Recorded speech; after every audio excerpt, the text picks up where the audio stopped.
there, friends in podcast land. Benny and Dan here for another episode of Jewanced. We hope you're having a good week. We're in the middle of a great week, enjoying some of the more precious moments of the summer. Dan and I had the opportunity on Sunday to go deep sea fishing in the Mediterranean Sea. Unbelievable. And we caught some massive tuna. It was great.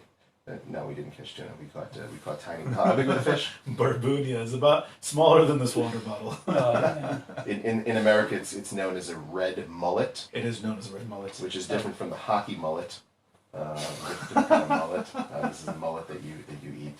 I'll get off of this. Anyways, today we're going to go a little bit go somewhere a bit different than where we've been in previous episodes, and we're going to talk to Dr. David Manheim. David Manheim is currently a post-doctoral researcher at the University of Haifa's Health and Risk Communication Research Center, as well as working with universities and NGOs in the UK and in the United States. His recent work is focused on modeling test and trace programs for the UK and policy options for COVID-19 in the US and internationally.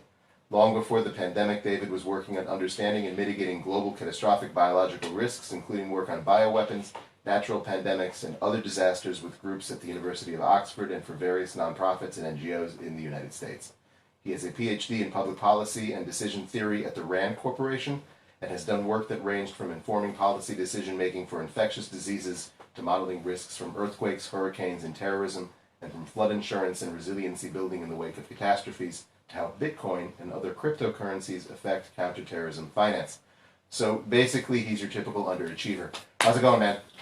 Life is complicated nowadays. Yeah, what are you into these days, and how soon are we all going to die? No, I'm just kidding, of course, but seriously, we're pretty screwed, right?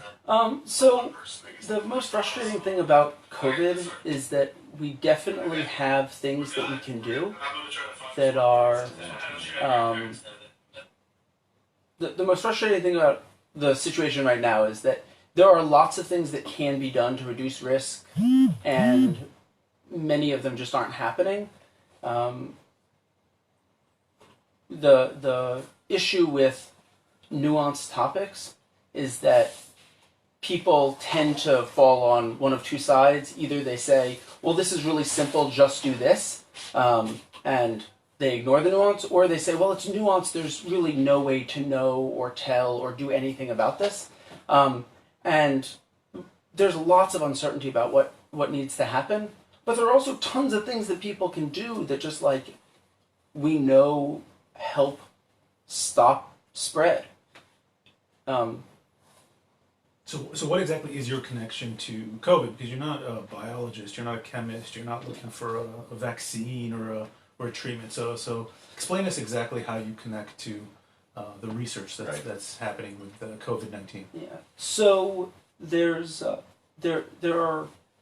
my background is in public policy, and the question generally is, what is government or large organizations supposed to do when they have a complicated problem?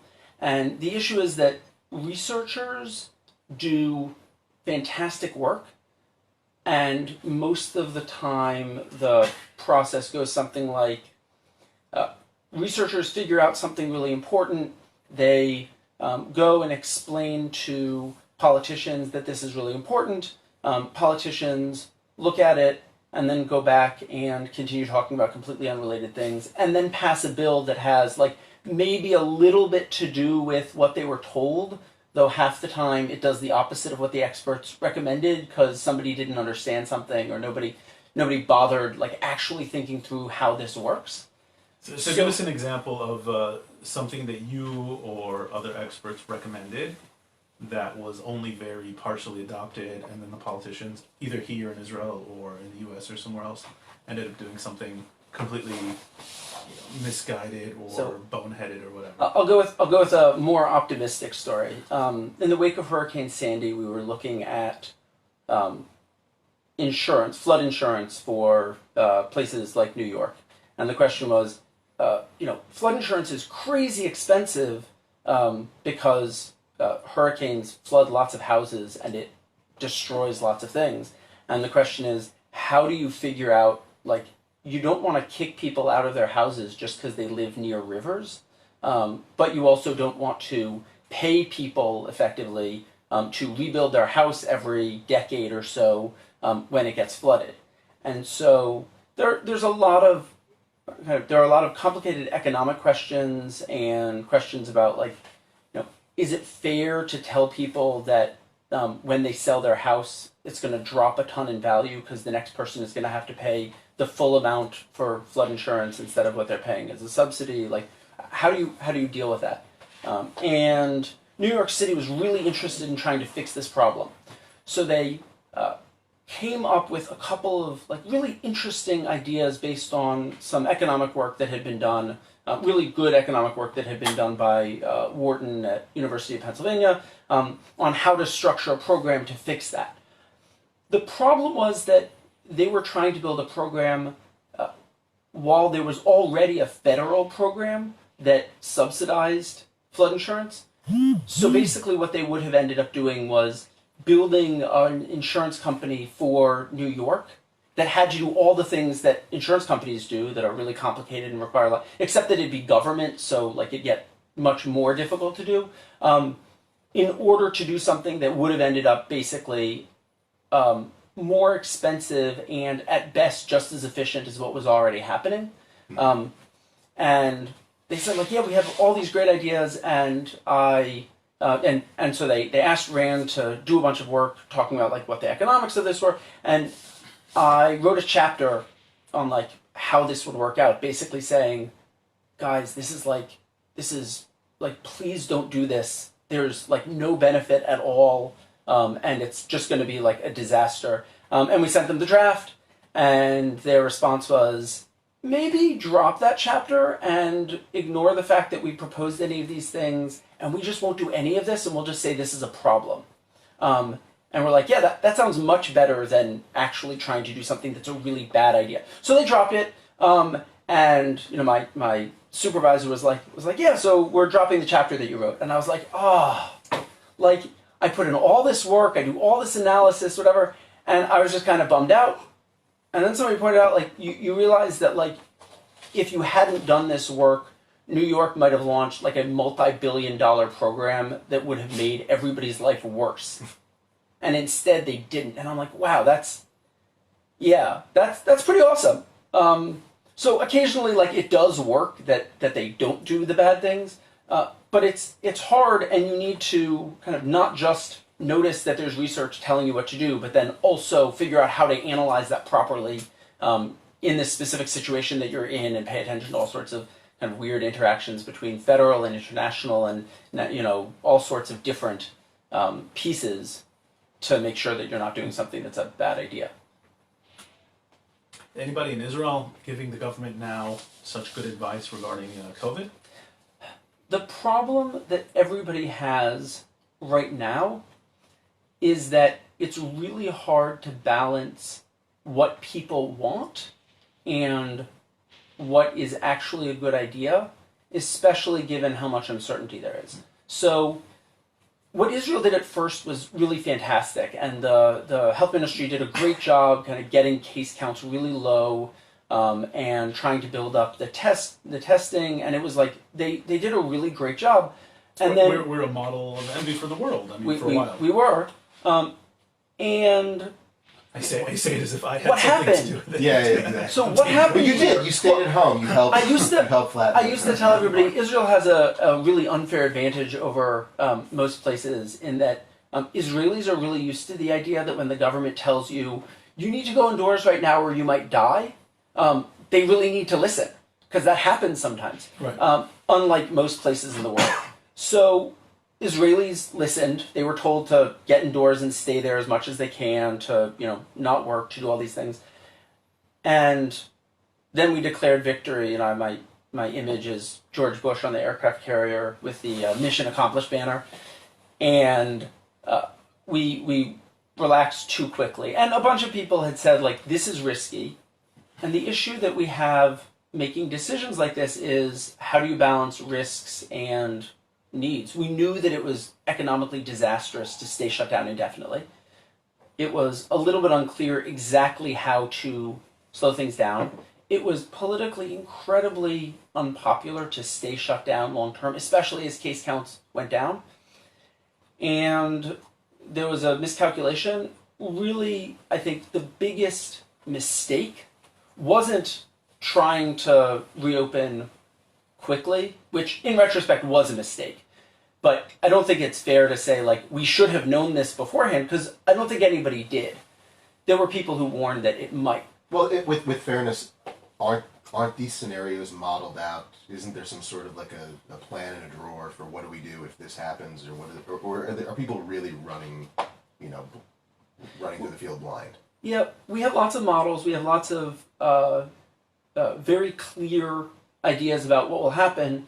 The problem with estimates about what's going to happen for something like COVID is we don't know a lot of the key parameters. Like we didn't know for the longest time, how long does it take before somebody who's exposed is infectious? How long is it between when they're infectious and when they first start having symptoms, or vice versa? Maybe they start having symptoms and then only afterwards are they infectious, and depending on the disease, this differs. So we didn't know most of these things. We're starting to have really good estimates. We didn't know what the fatality rate is. Everybody was talking about what's the infection fatality rate? Is it, is it like flu? Is it, a 0.25%? Is it 1%? Is it 2 or 3%? Right, people were getting up into the single digits. People were, and it turns out that our initial estimates, though, really, it's probably between 0.7% and 1.2%. Are basically where we ended up settling, and it depends on the population. It depends on it depends on a lot of things. But the first guesses were very uncertain, but it turned out they were basically correct. Some of the other things we were just wrong about. Public health people didn't know whether masks would help or not. They legitimately didn't know for a while. They made a big mistake in if you don't know what the answer is, that doesn't mean the answer is no. Right. And so CDC said, we don't have evidence that masks help. And that's true. They didn't have clear evidence that masks help. The equivalent is there's a scientific study that somebody did as a joke. So we don't have any randomized controlled trials about whether parachutes help people not die when they fall from airplanes. Like, nobody's done this study. Right. We should do this. And so they published a study saying, so we randomized people into wearing the parachute and not wearing the parachute. Unfortunately, everybody who was assigned to not wearing the parachute decided not to jump. So the data is incomplete, and we're not 100% sure what it is that's going to happen. And the problem is, we didn't have the data, and the right perspective from a decision theory angle is, if you're not sure, you probably want to be more cautious, even if it means that you do something that accidentally makes you look foolish later. This is true a bunch of places now. So we have a bunch of problems with there's a lot of uncertainty. We didn't know what was happening, and well, you started saying that there was a miscalculation that was made around the time that the country decided to open things back up. I think the biggest miscalculation was right after, and that is it would have been politically incredibly painful for Netanyahu and incredibly unpopular if 2 weeks after reopening or 3 weeks after reopening he said, hey, case counts are going up, we're completely re-shutting down and trying again. People would have been up in arms, and they would have said correctly, what do you mean, we're up to a dozen cases a day instead of, only 5 or 6? Like, it's not very high anymore. But, exponential curves grow quickly. But we went from, literally, 0, even, 10, 20 cases a day to 1,000. Yeah. Overnight. It wasn't overnight. It was over the course of, 2 weeks. And the point is, we started seeing pretty clear indications that it was getting out of control, and politically it's really hard to reverse course immediately until you have really clear evidence that it's going bad. Yeah. But everybody in epidemiology was like, no, the clear evidence is when you go from 5 cases a day to 10 cases a day to 15 or 20 cases a day. We knew that pretty quickly, but it's politically really hard to tell people, okay, we screwed up, we're going back, especially because you have to admit that you screwed up. Yeah. But that's where we could have done something. So let me ask you this. This is the first time in recent, and I say recent, I mean in the past, let's say 100 years memory, where there, in modern society, in the 21st century, there's some sort of a massive worldwide global scale event that we're all dealing with, all over the world, wherever you may be. The miscalculations that you just... except World War II. No, I'm saying a natural event of some sort of... And you can I'll comment you can about that come later, back but to me fine. on that because I may be wrong, but the blundering, the miscalculations, the way that our societies, whether it's here or in the United States where many of our listeners are, the things that we're dealing with, are those missteps avoidable, or is this somehow simply the inevitable track of a pandemic where everybody is inexperienced and a new in disease, dealing with right? it? That we didn't know what it was. Like, So- can anybody do this perfectly, every step of the way, or is this just par for the course? So a lot of people have been saying, yeah, this is it's unprecedented. I have some friends at Johns Hopkins Center for Health Security that released a report a year and a half ago, 2 years ago, talking about like, hey, where would the next pandemic come from? Like, what would it look like? What would we miss if we missed something? And their answer was, well, it'd probably be a respiratory disease, virus, spread pretty quickly. We wouldn't know what was happening at first. The fatality rate wouldn't be super high, otherwise people would clamp down really quickly. It wouldn't be super low, otherwise it wouldn't matter. And they described COVID, and then they ran an exercise, like a wargaming exercise, like, okay, so they came up with kind of a feasible scenario and said, like, okay, so this is what's happening, to try and understand, like, how it is that response should and shouldn't work. And what did they come up with as a case? I don't remember where it originated. It wasn't China, but they said, oh, well, okay, let's imagine a novel coronavirus shows up. And they ran this in 2019.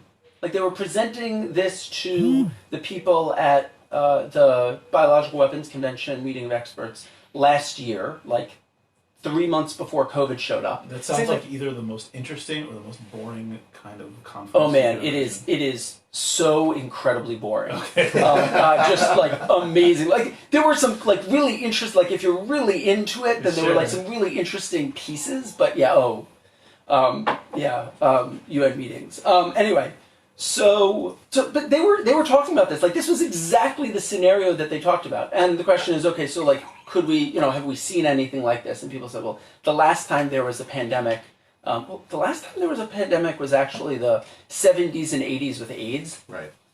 So we've done this before. That's also called a pandemic? Yeah. Okay. Millions of people across the world. And, if you want to list the blunders, they didn't know what was happening for a long time. They didn't do very much. They said, oh, well, this is only affecting some groups. It's not here yet. It's not affecting us. It should remind us of exactly what happened now. Was there? I remember the AIDS pandemic, but I was like 10. Yeah. Like, was there a chance that we were going to shut down? That economies and countries were going to close down because of AIDS? Because of the sexually transmitted diseases are a little bit different. It wouldn't have been fought the same way. But what we did. But did they know early on that AIDS was an STD, or was there a chance that they thought that it might be transmissible through the air? They knew. Well, I remember people worrying about shaking hands with people. Right, so there was some. There was a story of a fear-mongering. Dentist that got people really worried about. No, they knew that it was almost all sexually transmitted. They knew pretty quickly that by the way, like, if you get a blood transfer from somebody, and there were mistakes made early on that were fatal to lots of people, unfortunately, but they knew what was happening pretty quickly, and the types of missteps are kind of unsurprising if you look at what's happening. But other than that, and AIDS is a really, really weird disease for lots of reasons. So I don't think it's typical of what we see. But if you look more recently, there were a half dozen events. We keep on getting Ebola outbreaks in sub-Saharan Africa.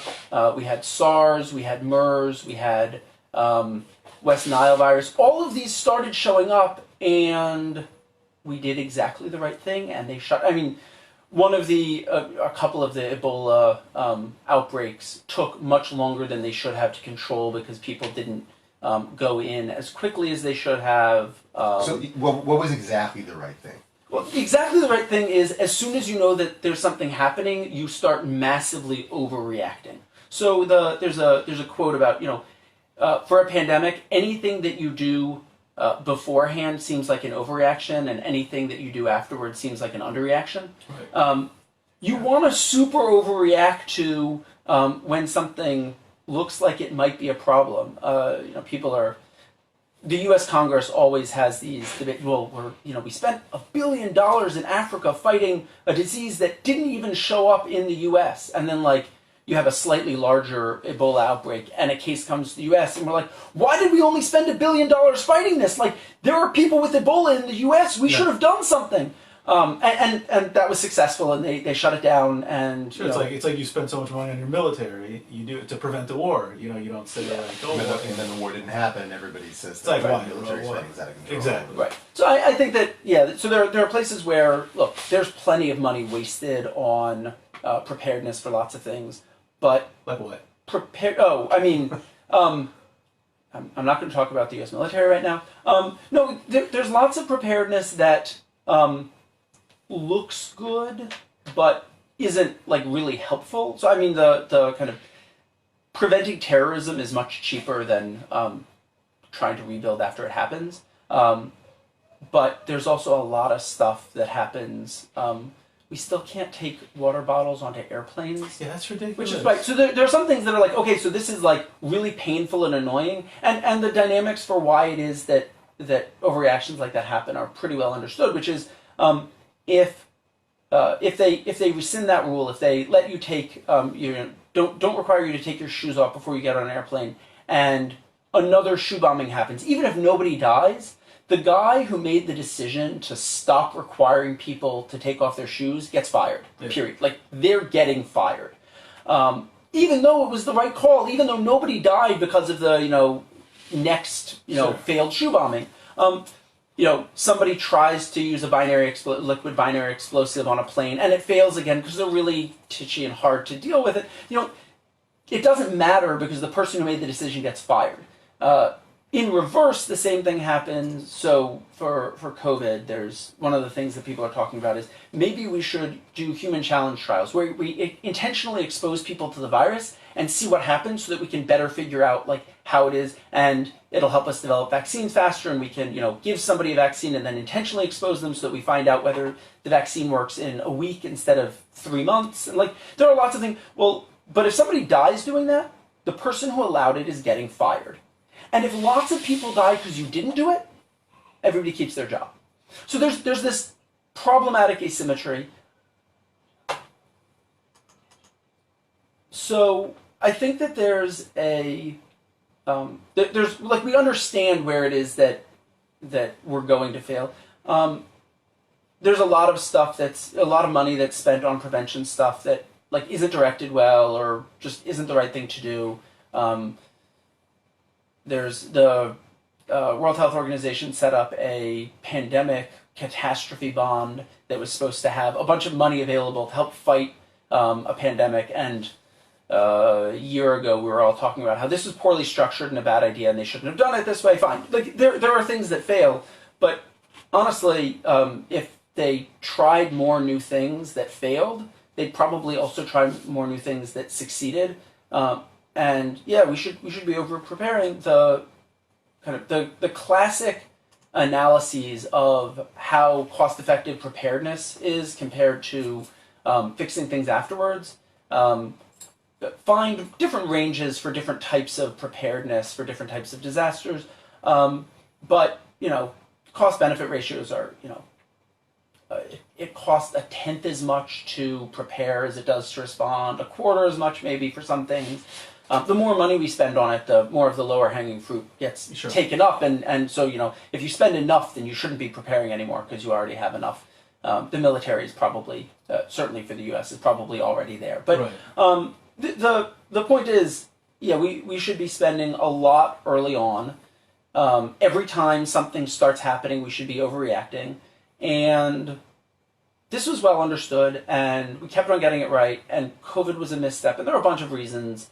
Some of which are very clearly the responsibility of governments, some of which are the weird dynamics of exactly how the disease works, some of which are the fact that China didn't do as good a job as they could or should have talking about what was happening and releasing data early on. It was a combination of all these things. Let's talk about China for a second here.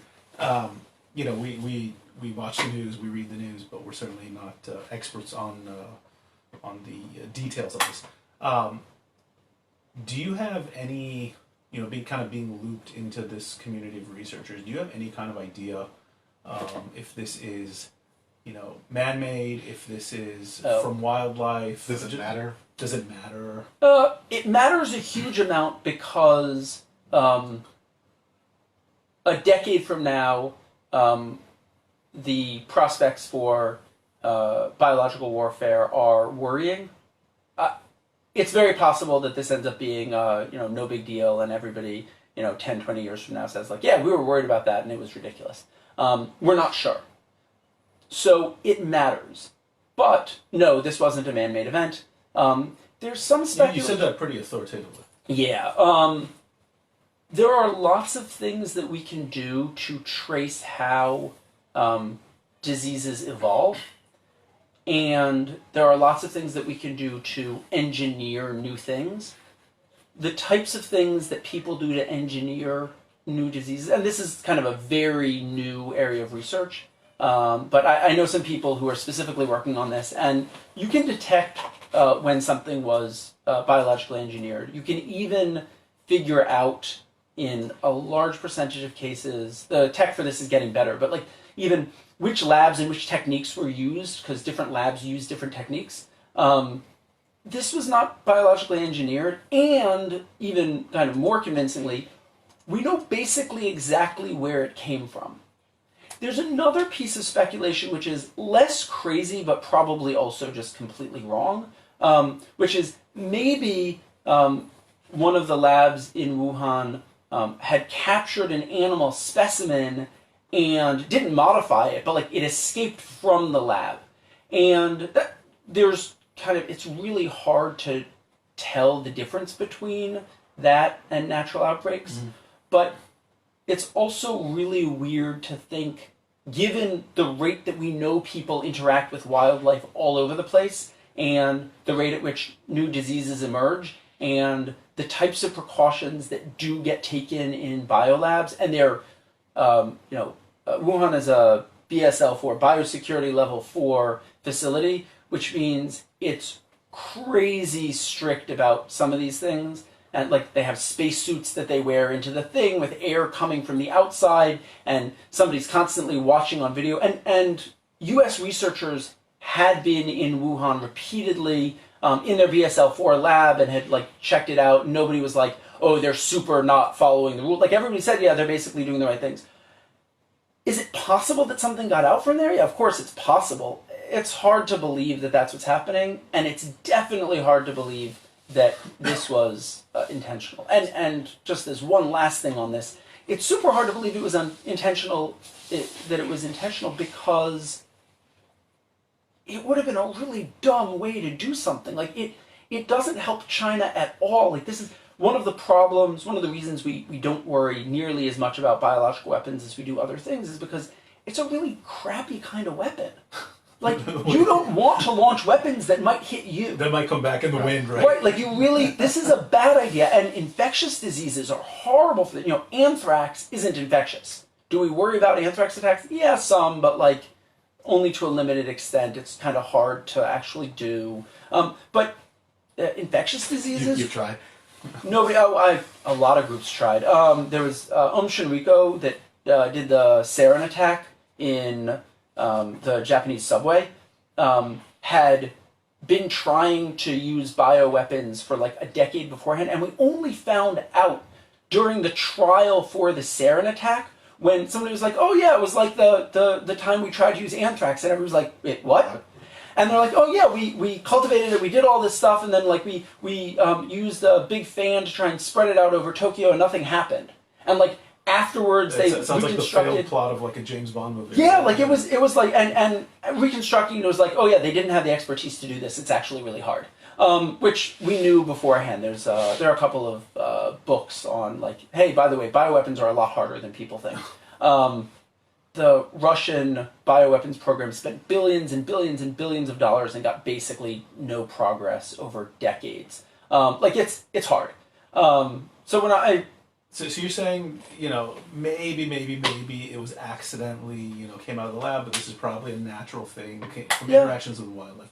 when this first happened, and we had, I think probably after the first week that we had to shut down in our house, my 11-year-old son was like, he was trying to be funny, but there was something, a guy in China eats a bat, and we all have to, lock down in our house for a month. Is this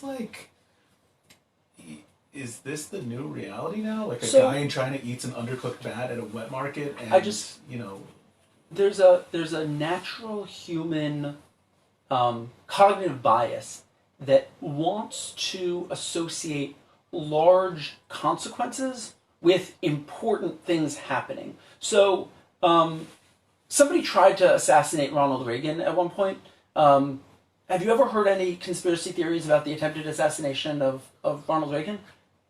Honestly, that's probably one of the things I have. Nobody. No. Well, there was the movie. There was the movie with Mel Gibson. Yeah, but nobody ever. It was ever called Conspiracy Theory, and they purported right. that he was an MK Ultra but assassin. Nobody seriously thinks like, oh, by the way, like this was definitely a plot. Everybody has these crazy conspiracy theories about the Kennedy assassination. Why? What was the difference? In one of them, the bullet hit. Right, in one of them, the bullet hit. Like, how small of a difference are we talking about between the attempted assassination in one case and the successful assassination in the other case? A very small one, except for the consequences. Well, it's like when people play the game. There are certain events that happen in history that change the entire trajectory of human history. Essentially, if Hitler had not been born, then no. And the question is, that I always say, what's the value of playing that game? Because in the end, Hitler was born. And this happened, and it's like saying, if this thing would have succeeded, then this would, but it didn't. Look, Archduke Ferdinand was killed because his motorcade, after a failed assassination attempt, there was this didn't they go like an alternate route? Yeah, they went an alternate route, and literally the guy who killed him was just depressed and upset and kind of walking down the street, and all of a sudden the motorcade turns down the street towards him, and he's like, there he is! And he shoots him and he kills him, and it launched, and they didn't intend to launch World War I. But and he accidentally ends up being successful at it. And it had a huge consequence, but it's really hard. So everybody focuses on there was this conspiracy to kill him that launched this. But that's not, so people have this natural desire to think only something big could have caused a global pandemic. And the answer is, on one level, the big thing that happened that caused the global pandemic is that we have a interconnected world where people fly around all the time so diseases can spread more easily, and we're encroaching on natural habitats of animals more, and we allow these wet markets. So there are lots of kind of general causes for why it is that this is happening. It doesn't happen that frequently. Just to be clear, most of the emerging diseases don't look like COVID. The ones that kind of look like it mostly are stopped. So no, we don't live in a world where somebody eats a bat and suddenly there's a global pandemic most of the time. So I can tell my son he was wrong. But there are also... You can go back to eating bats. Go back to eating bats. Right. Well, I mean, this is, the line is, if you're 1 in a million, then there are 1,000 of you in China. There are 1 billion people in China. Think about all the chances there are for something to happen when there are close to 8 billion people in the world. Yeah. How often does somebody get struck by lightning and win the lottery in the same day? The answer is, that's 1 in 10 billion. So, it happens every year to somebody? The numbers start working differently when you get to really huge numbers. Right. Chances just, we're going to see... novel diseases. We're going to see more novel diseases. Most of them are going to be mostly inconsequential. If we build a good global health infrastructure, most of the ones that are consequential get stopped. We do know how to stop these things. I want to go back in a second to health infrastructure, but I will say that a part of this seems to be, and this is definitely my experience in just following this unfold, is that there's you want the public to have a certain amount of buy-in to follow, and we were talking about that earlier about how the Israeli public is compliant, or so it was in the beginning with the government's directives. But we were talking about Wuhan, and we were talking about whether it was biological, well, it is biological, but whether it was man-made or whether it was natural. Not to talk about the possibility that it was intentional, which that would be, like we said, idiotic. But it seems to be that when it just seems to be it's just a crappy coincidence for having the public not want to go to conspiracy places in their mind, that there happened to be a BSL-4 lab in the same city, like a block away, like two kilometers away. It's one of the biggest cities in China. True. Like they have BSL labs. Like if it had emerged in in the DC area, people would have said like, oh, but like there are a couple like. There are high security biolabs in large places. Like that's where they put them because that's where the universities are. So, yeah, I understand why there's this tendency. But if it would have been like in, I don't know, Chengdu, where there isn't a BSL-4 biolab. Or if it had been in sub-Saharan Africa, where we keep on having outbreaks of other things, or if it had been in the Middle East, where MERS came from, or if it had been, again, coincidences happen. So go ahead. Well, I just wanted to ask: did the research community expect this amount of crazy to come out of the closet? Which part of the research community? So there are people. I have some friends at Rand who work on this specifically. There are a bunch of people. My supervisor for my postdoc works on this a bunch. On like, what is it that happens with misinformation and trolls online and how it is that this spread? And yeah. The misinformation folks and the kind of people who research anti-vax, they were like, oh, this is going to be a nightmare. Like, we know that this is going to be a mess. There's no chance that people don't start saying crazy things. And we know that Russian trolls are going to be amplifying this because they amplify everything that seems a little bit crazy or divisive. And like, we know lots of things. It's going to end up like being stupid and crazy. The U.S. political situation right now makes that much worse than it otherwise would be. You don't see this amount of crazy coming from other countries, though. You see it primarily. Maybe it's just maybe I'm biased because I speak two and a bit languages. But do you see this happening in Europe? Do you see this happening in I don't know, South Asia? The type of conspiracies that you see are different. And by the way, there are huge problems with misinformation spreading over WhatsApp in India. It's just a different channel, and you don't hear about it. So it is happening in other places. So the places, the issues that you have are different. The UK had a couple of people attacked when they were setting up the new wireless networks. Because like those spread COVID, which is I hear they also make insane. Yeah, all sorts of things. There are lots of crazy conspiracies. The different types that you hear differ in different places. You know what the conspiracies are in Russia and China? That this is a U.S. plot. Because of course. That the disease itself is a U.S. plot, or that it doesn't even exist? No, that it's a U.S. plot. I mean, Russia has, I think, the same instinctive reaction to COVID as they do to homosexuality, which is, oh, but this doesn't exist here. Right. Which is, great. Autocracies tend to do this. So how do you create... Okay, so we live in a global world. The virus used our modern networks to spread. We now have to contend with this internationally. How's the cooperation been so far? How much does the social media atmosphere and all of the conspiracy theories, does that seep into policy making?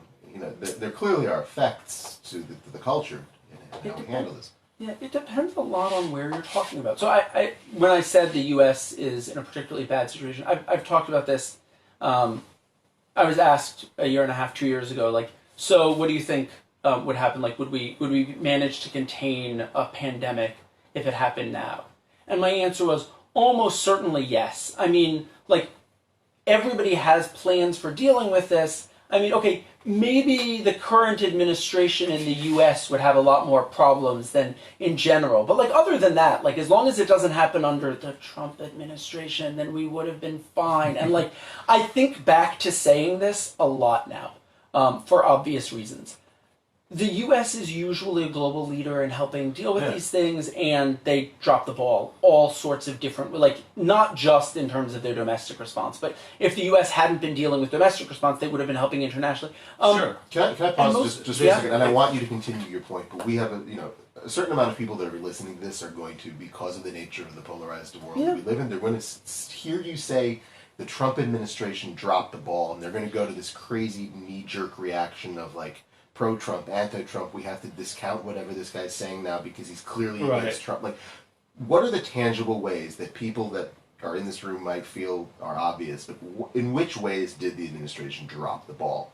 So actually, one of the interesting stories that came out recently was Jared Kushner was told to like go off and come up with a strategy for doing testing and like dealing with this. And he went off and he did this, and a bunch of global health people were like, he went off and did this without the global health people, and like he talked to like the billionaires instead of talking to the experts, and he went off and he did this and like super irresponsible. And he went off and he put together a plan to do massive scale testing in the US almost immediately in like mid-March, early April, and like they had a plan.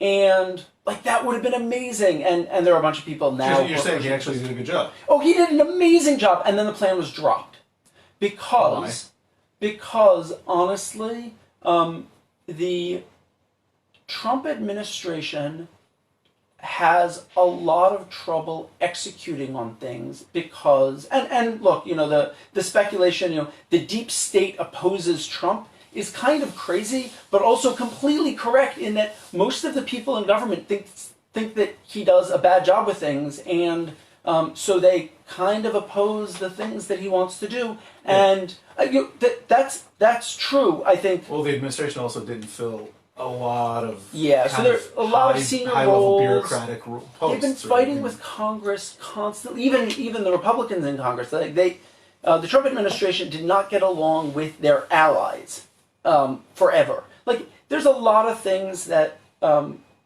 political outsiders can do, a lot of things that political insiders can't, and that's sometimes really valuable. But if you're in Washington, you have to play the game to some extent. Yeah, you have to know how the system works. If you don't, like, you can fight the system, but you can't ignore it. Right. And I feel like there was too much there. Look, there were a lot of things the Trump administration has gotten right. I think more places that people weren't paying attention to. But there are some things that they did that were fantastic. Such as? Oh man, I was so happy with their push initially to have the FDA regulate less harshly. The FDA is, I was talking before about how nobody gets blamed for not doing something. Right. The FDA can't approve medication if there's like a 1 in 1,000 chance that it might kill 0.5% of the people who take it.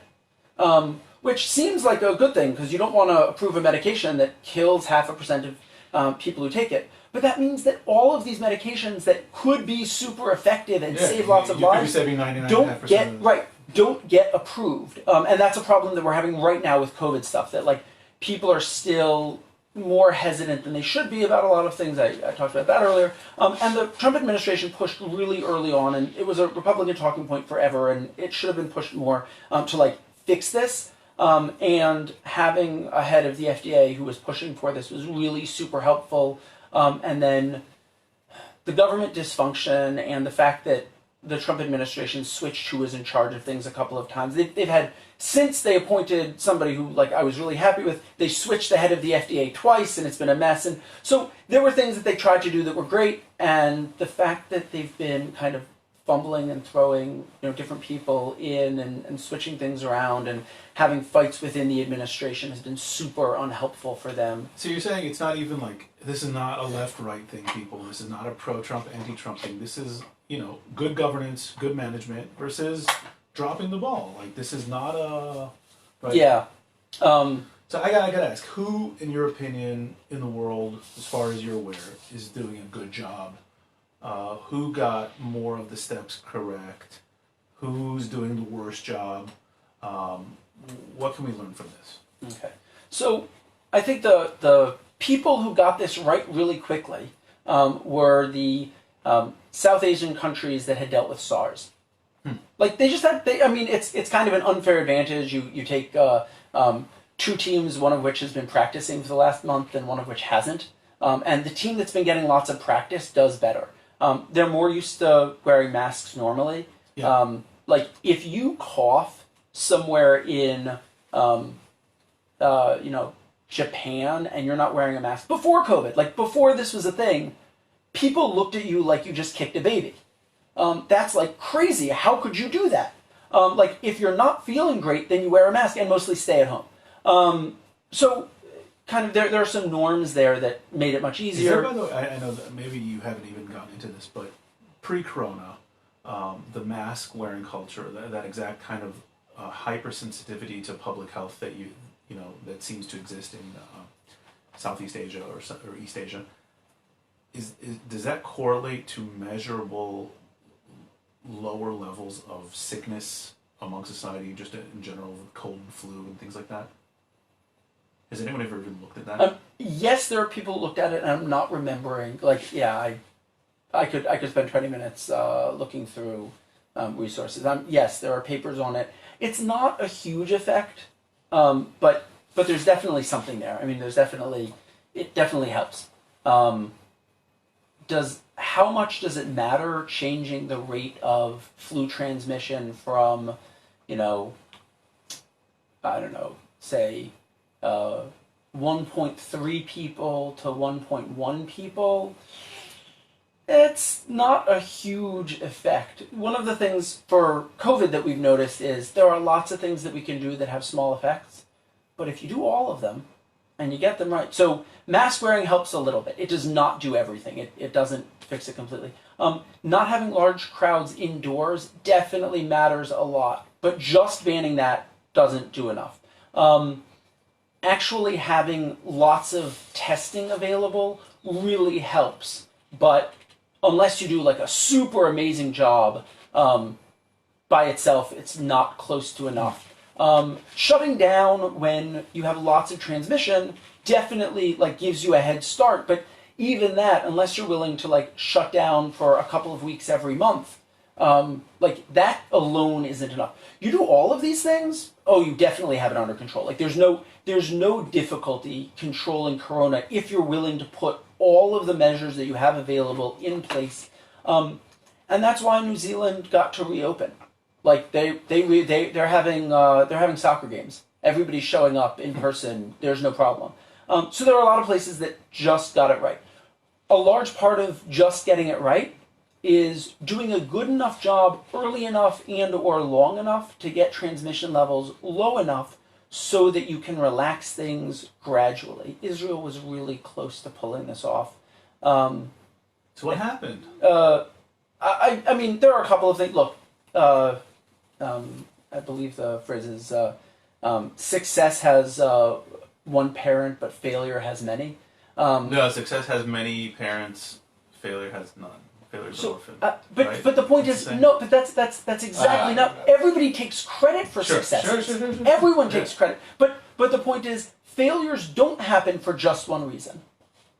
You have to have lots of things go wrong to fail. I think that's the place where if you get a couple of things wrong at the same time, so if you don't react early enough, once spread gets out of control, as it is in the US, as it is in the UK, to a lesser extent in Israel now, it gets so much harder to stop. So much harder. So right now, we have to do a lot more. You're catching up when you're behind is a lot harder than maintaining your lead. But sometimes it's politically easier. Oh, yeah.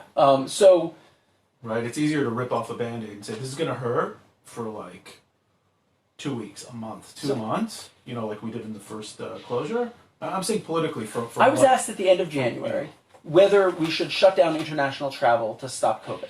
Like the end of January. So this is just when we were finding out about this in China. Like we knew there was a thing, we knew that it was being transmitted in China. We didn't have any evidence that it was outside of China, And a friend of mine who's like worried about this type of thing was like, are there any plans to shut down international travel? And my answer was, no, because it's crazy. Like, you can't do that right now.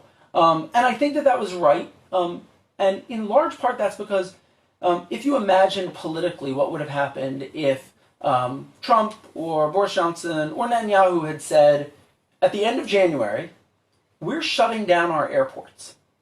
Not letting anybody in or out. We're just going to see where things are. Like, I know this is going to cost a lot of money.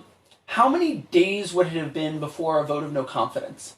How many hours would it have been before a vote of no confidence? You know, people talk about, like, oh, we could remove Trump from office with the 25th Amendment. Like, things like that would have started happening if they had, at the end of January, said, we need to shut down air travel. America's still flying around. Okay. So Internally, then, at least. so then the question is, okay, but what would have happened? And the answer is, well, they would have reversed the decision really quickly and been removed from office, and then like 3 months later, everybody said, wow, that would have been a good idea. We screwed up. They were right.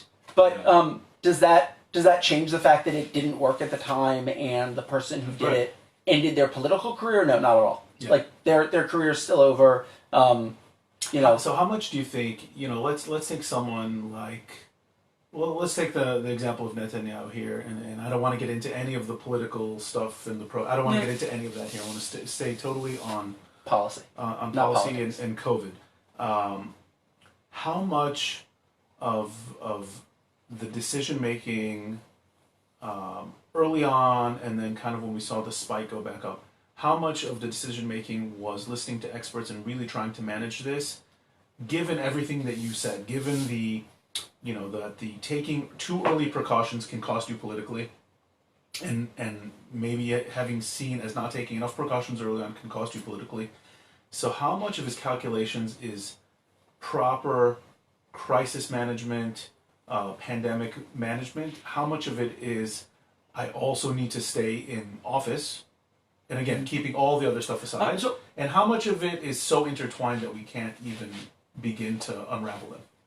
So I'm going to completely switch topics and get back to this in just a second, but I think there's a really good illustrative example, which is we have a big problem in economics where controlling monetary policy is like super hard because it's always politically difficult to say we want to reduce growth, but if you don't do it, then you end up with inflation and it ends up as a mess. So what do we do about that? The international consensus, and this is like super like basic at this point, is you absolutely have to have an independent central bank. And politicians can't mess around with bank policy. And Netanyahu knows this like really well. Like he gets this, and having an independent bank that gets to like deal with that side of things is like critical. Why? Because when they do things, there's no political blame. Look, the bank did it. Like, I have no control. I'm as upset as everybody else. I think that one of the things that people had talked about before, but COVID certainly reinforced, is that we need things like that for public health. When Israel had no government, they were doing a great job. Why? Yeah, it seemed to be. Yeah. Why? And the answer is because the political decisions are really, really hard. Like, they're really hard, and they're painful. And as soon as a politician had to make them, it kind of, you put yourself in a situation where you can't win. So I think that kind of the original blame for that is structural, is as soon as it's a political discussion, you can't win. It's a really interesting point. You know, I remember during the stretch of the year where we didn't have a government, and I heard somebody, a political analyst, was explaining maybe a silver lining in the cloud of not having a government is that, okay, no drastic decisions are being made, no political funding to this party or that party's interests are being made. This is a government of bureaucrats right now.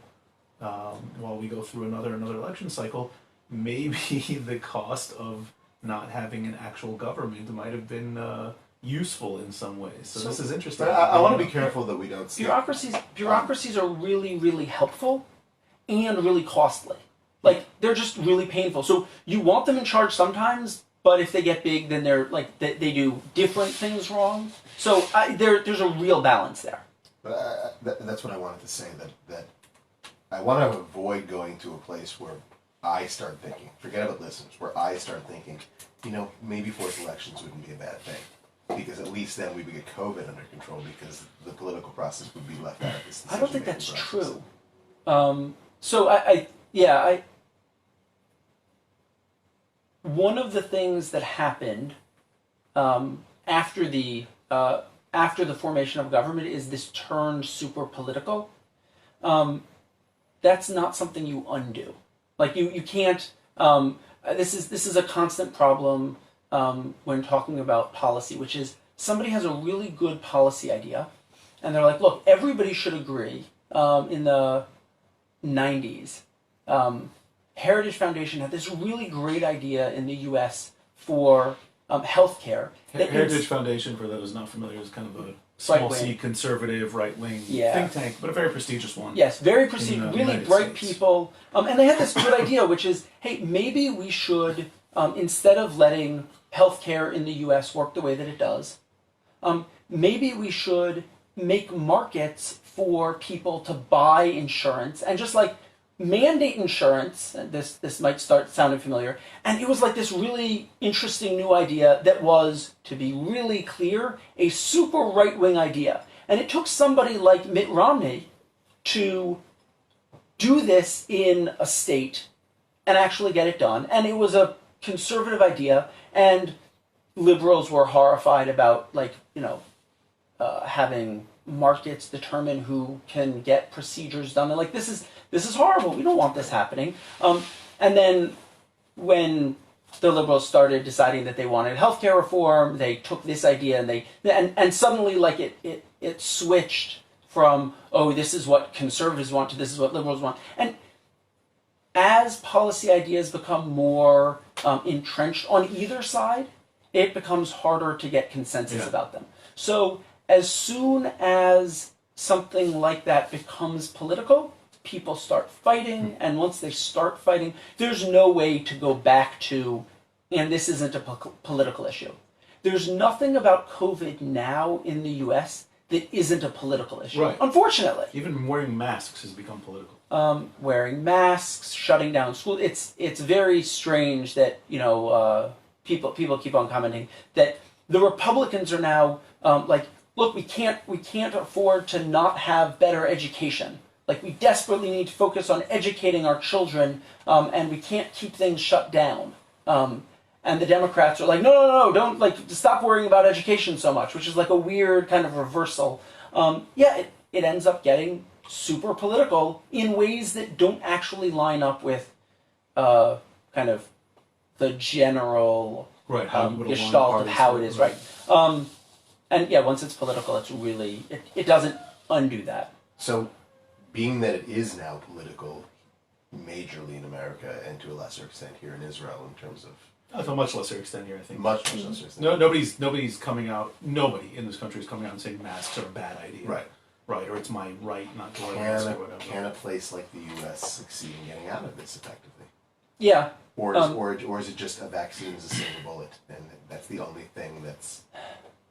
If only a vaccine were a silver bullet. It's unclear how quickly we'll get one. It's unclear how effective it'll be. It's unclear. Like, there are lots of things. Herd immunity isn't necessarily a guarantee that things go away or are fixed. Can we talk about herd immunity for a second?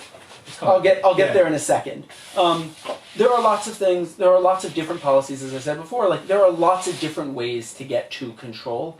There are some right-wing economists, Paul Romer in the U.S., who said, like, we just need to do, we need 100 million tests a week, 1 billion tests a week. We need to just test everybody, like, every couple days, and just, like, require everybody who turns out positive to go home. And if we do this for a month or two, it's gone. And he's right. What if they came up with a test? And I've seen, like, again, on the news, tests that take a minute, tests that take an hour. Would that be they're working on it. Right? Would that be a massive transformational, addition to this that could solve this problem? Because right now, I mean, in Israel, you take a test, you wait a couple days. In the States, I've heard you can wait even a week to get your results back. Yeah, the timing piece is really critical, and I can talk about the epidemiology here just really quickly, which is it doesn't matter if you know you're positive if you find out after you've already spread it to lots of people. Right, exactly. It's okay, if you find out that you're positive and then they isolate all of your contacts, like the next day, then it doesn't matter that you got tested after you started spreading it because they stopped it for the next generation. But if it takes, my son was exposed at school and we ended up in bidud, and fine, like this is kind of the new normal for how it is that this works. But we scheduled the test. They didn't have a test available for 4 days. We got the test and then it took another 3 days to get the result. That's 2 cycles of the people he was in touch with maybe getting exposed and then right. It seems like in that case there's no epidemiological value. It's simply just for your mental well-being to know if you exactly. So in a lot of ways we would be better off doing half as many tests and making sure they got back the same day. But actually what we need to do is just invest massive amounts of money, and it's hard to do. But look, if you started offering people 30,000 shekel a month to work in testing centers, you'd have a lot of people who suddenly developed a abiding interest in doing kind of really annoying manual work in kind of annoying conditions in biolabs. You can just pay lots of money and get this done. As far as testing, same-day testing. Yeah, if you want to get this, okay, how do you do notification? Well, you need good systems to do this. Or just have lots of people working on it. And, it's expensive and complicated and, requires a lot of work to set these systems up. Yeah, I completely. And, it's definitely not logistically simple. But also it's manageable. You can do that. Pay enough, care enough, do enough, and you can start making a difference. And by the way, the Northeast U.S. has shown this. Yeah, they seem to be getting out of it. Yeah, it's doable. Even when you start from super high levels. So this is manageable. There's nothing that's impossible here. It just requires a lot. You mentioned herd immunity. Yeah. And I've always been curious, and again, there's so much. There's only so much I can read, and there's only so much I can pay attention to. The Sweden case, right? We keep hearing all about the Sweden case, and from my kind of layman's view on this, it seems that they took a very different approach than the rest of the world. Can we talk about, Sweden and herd immunity, and did it work? Did it not work? What do we learn from that? So early on, there were 2 proposed approaches, basically. One was stop the spread, and one was what Sweden ended up doing. What the UK started doing. The UK started doing this. They said, we're just going to let it happen, and it'll be fine. The worst possible way to do this is to switch strategies halfway through. Because all of the costs of controlling things are much higher as it spreads. So what the UK did in a lot of ways, I cannot tell you whether it would have been better for them to stick to the Sweden strategy longer. I think that ultimately, if you can manage control, that's much better. But if you can't, then yeah, you shouldn't be shutting down your economy if you're not going to manage control anyway. That's so. What did Sweden do? So what Sweden did was basically they said, look, we think that our people are smart enough to make their own decisions. I won't say that the people in Sweden are smarter than people anywhere else. But the relationship between government and citizens is very different places. And some places there's just this assumption, the kind of more libertarian approach of look, people do what they want. And there's a strain of this in the US, certainly. The relationship between government and people, if government just says, look, we're not going to micromanage, we're going to let people make their own decisions, what ends up happening is lots of people make the smart decision. Lots of people, look, Sweden did not, everybody said like, well, they just didn't shut down and everything was basically fine. They did have much higher fatality rates than other places. They had much higher case counts, but it wasn't disastrous. It was just worse than most other places early on. And they didn't even avoid most of the economic damage because huge numbers of people, people who didn't have jobs didn't start going out in public to look for them because it's dangerous. People who did have jobs started trying to work from home as much as possible. Lots of people who had health problems started staying at home.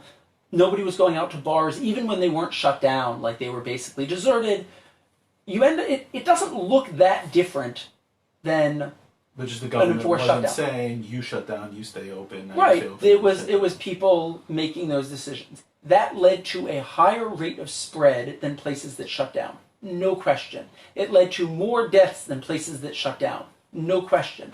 But it also kind of put them on a really clear trajectory to potentially have it spread slowly enough so that they didn't end up with the type of insanely long lines at hospitals that we're starting to see in Florida, where the healthcare system is getting overwhelmed quickly, that we started to see in New York before they started getting things under control. So they really, they flattened the curve. They flattened it enough so that it was a mess for a long time. But so that works. And hopefully you hit herd immunity. Now, that's where you need to be really careful about what herd immunity is and isn't. Can you explain that to our listeners? So what happens eventually, herd immunity is a status, not a strategy. It can happen lots of different ways. What happens is, at some point, enough people don't get sick that they don't spread the disease. One way to achieve herd immunity is to keep everybody at home indefinitely so that they spread the disease less. And then it doesn't spread. That's obviously really economically damaging and a bad idea. But it's effectively the same thing as having lots of people who no longer can get sick because they already got sick. Typically what happens is either lots of people have gotten sick, enough so that on average when somebody new gets sick, they make, they have a 50-50 chance of making one additional person sick. And so for each case, you get half of a new case, and then a quarter of a new case, and then it ends. It fades out. That happens on its own because most people can't get sick anymore. That can happen either because most people have had the disease, or because they've been vaccinated, which is the great way to do this for most diseases. So we do this with measles, and we do this with mumps, and we do this with lots of diseases now where we artificially make it so that people have, already had it. And even though not everybody who gets the vaccine is protected, it's enough so that when somebody who isn't protected because of the vaccine gets exposed, or somebody for medical reasons can't have the vaccine gets exposed, they don't make a lot more people sick because almost everybody's vaccinated. You can do that with vaccines. You can do that with everybody already getting sick. You can also do that with lower levels of people already having gotten sick if people come in contact with one another less frequently. So the threshold for herd immunity depends a lot on exactly how infectious the disease is. Less infectious diseases require lower levels of population immunity to reach herd immunity. And there's some, I don't think you can ever say simple when you talk about differential equations, but they're really simple differential equations that you can solve to find where it is that this level is for different diseases.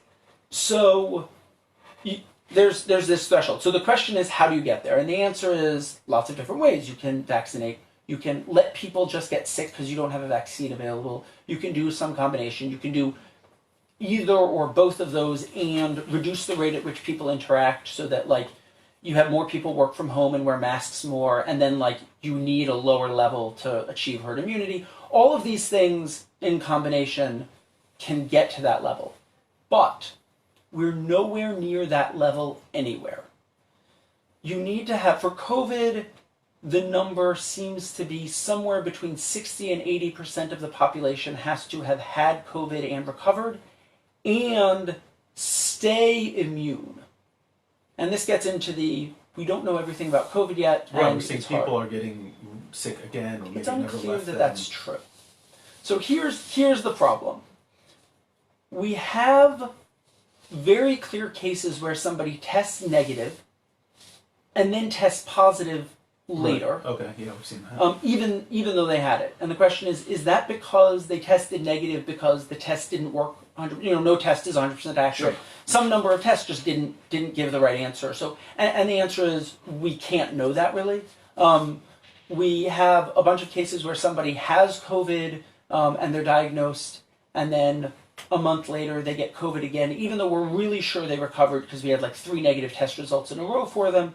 But maybe that first test result was incorrectly positive. So they never really had Right, so COVID, they it just never looked had like they did. It's really hard to know that because, it's an incorrect test result. How do you know? There are really good reasons from a immunological standpoint to say that it's basically impossible for somebody to get reinfected a week after they recovered. And the reason why is just because the way that you recover is that your immune system fights something off. If your immune system fought something off, then your immune system can fight something off. Now the question of how long it can continue doing that differs. But if it can't keep immunity for a week, then either you're immunocompromised and there are like lots of other issues, or there's something really strange going on, or it was a false negative or false positive. Like those are the options.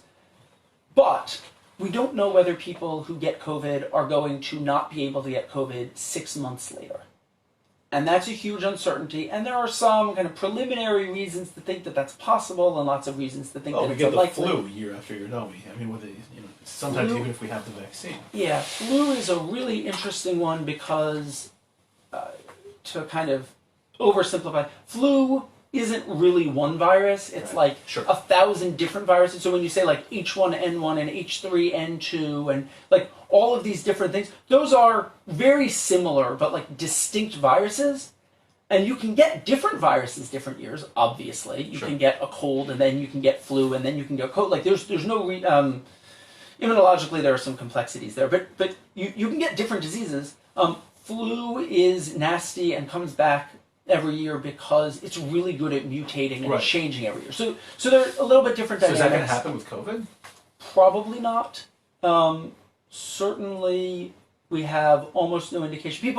People started screaming, "We see mutations in COVID. Yeah. It might be able to do this." And the answer is no. Mutations happen all of the time. What happens with flu is not just like it has a couple of places where it mutates. It actually recombines and looks like really different each time to your immune system. It's a very different type of thing. Could COVID recombine with other coronaviruses? Possibly. We haven't seen any evidence that it does. Are we going to be continued to be protected as it evolves? Probably, unless something really weird happens. Most viruses can't do what flu does. There are like kind of some really specific things that are beyond where I can confidently talk about because I'm a policy guy who has read the bio books. But We're working on getting a biologist who's an expert on COVID on a future episode. So there are a lot of reasons that this is really complicated. But if people can get reinfected next year, then herd immunity doesn't last. Uh-huh. Is it the case that people won't be permanently protected?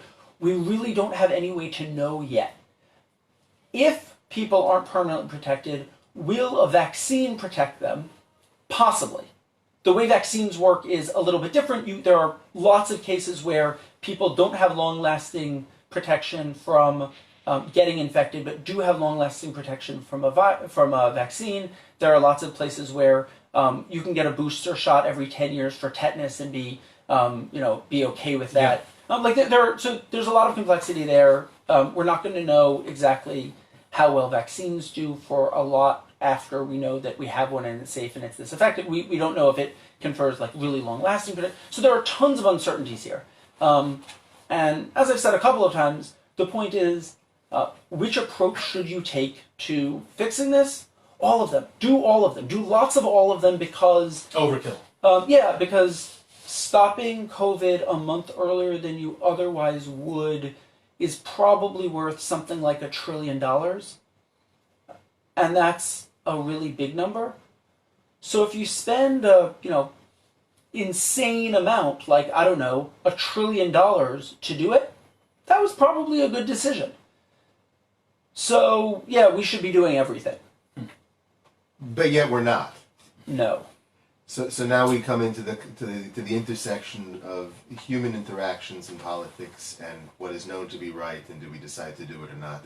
And for example, you mentioned vaccines. We were talking about, what will make them last or herd immunity.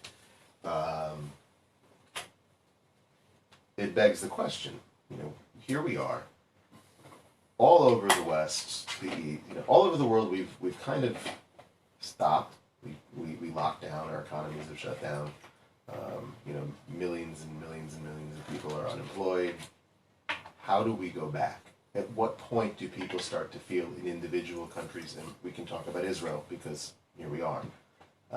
When do we get to go back to a semblance of what was before? Is it when there's a vaccine, even though we have yet to prove its effectiveness? Is it when people psychologically just get over the feeling of fear? Is it when we get really fast testing? So there are lots of different things that can happen, lots of different end games that we could get to. And before you go, it just seems to me that there are all these ideas. There are very brilliant people who have said things similar to what you just said of, if we just do this, or we can do that, or every other day you see an article come out in the newspaper about some new innovation that's going to do this or that, and nothing seems to ever tangibly get done. It feels like we're in the same place we've been in for months. Why can't somebody just pull the trigger and do something? Yeah.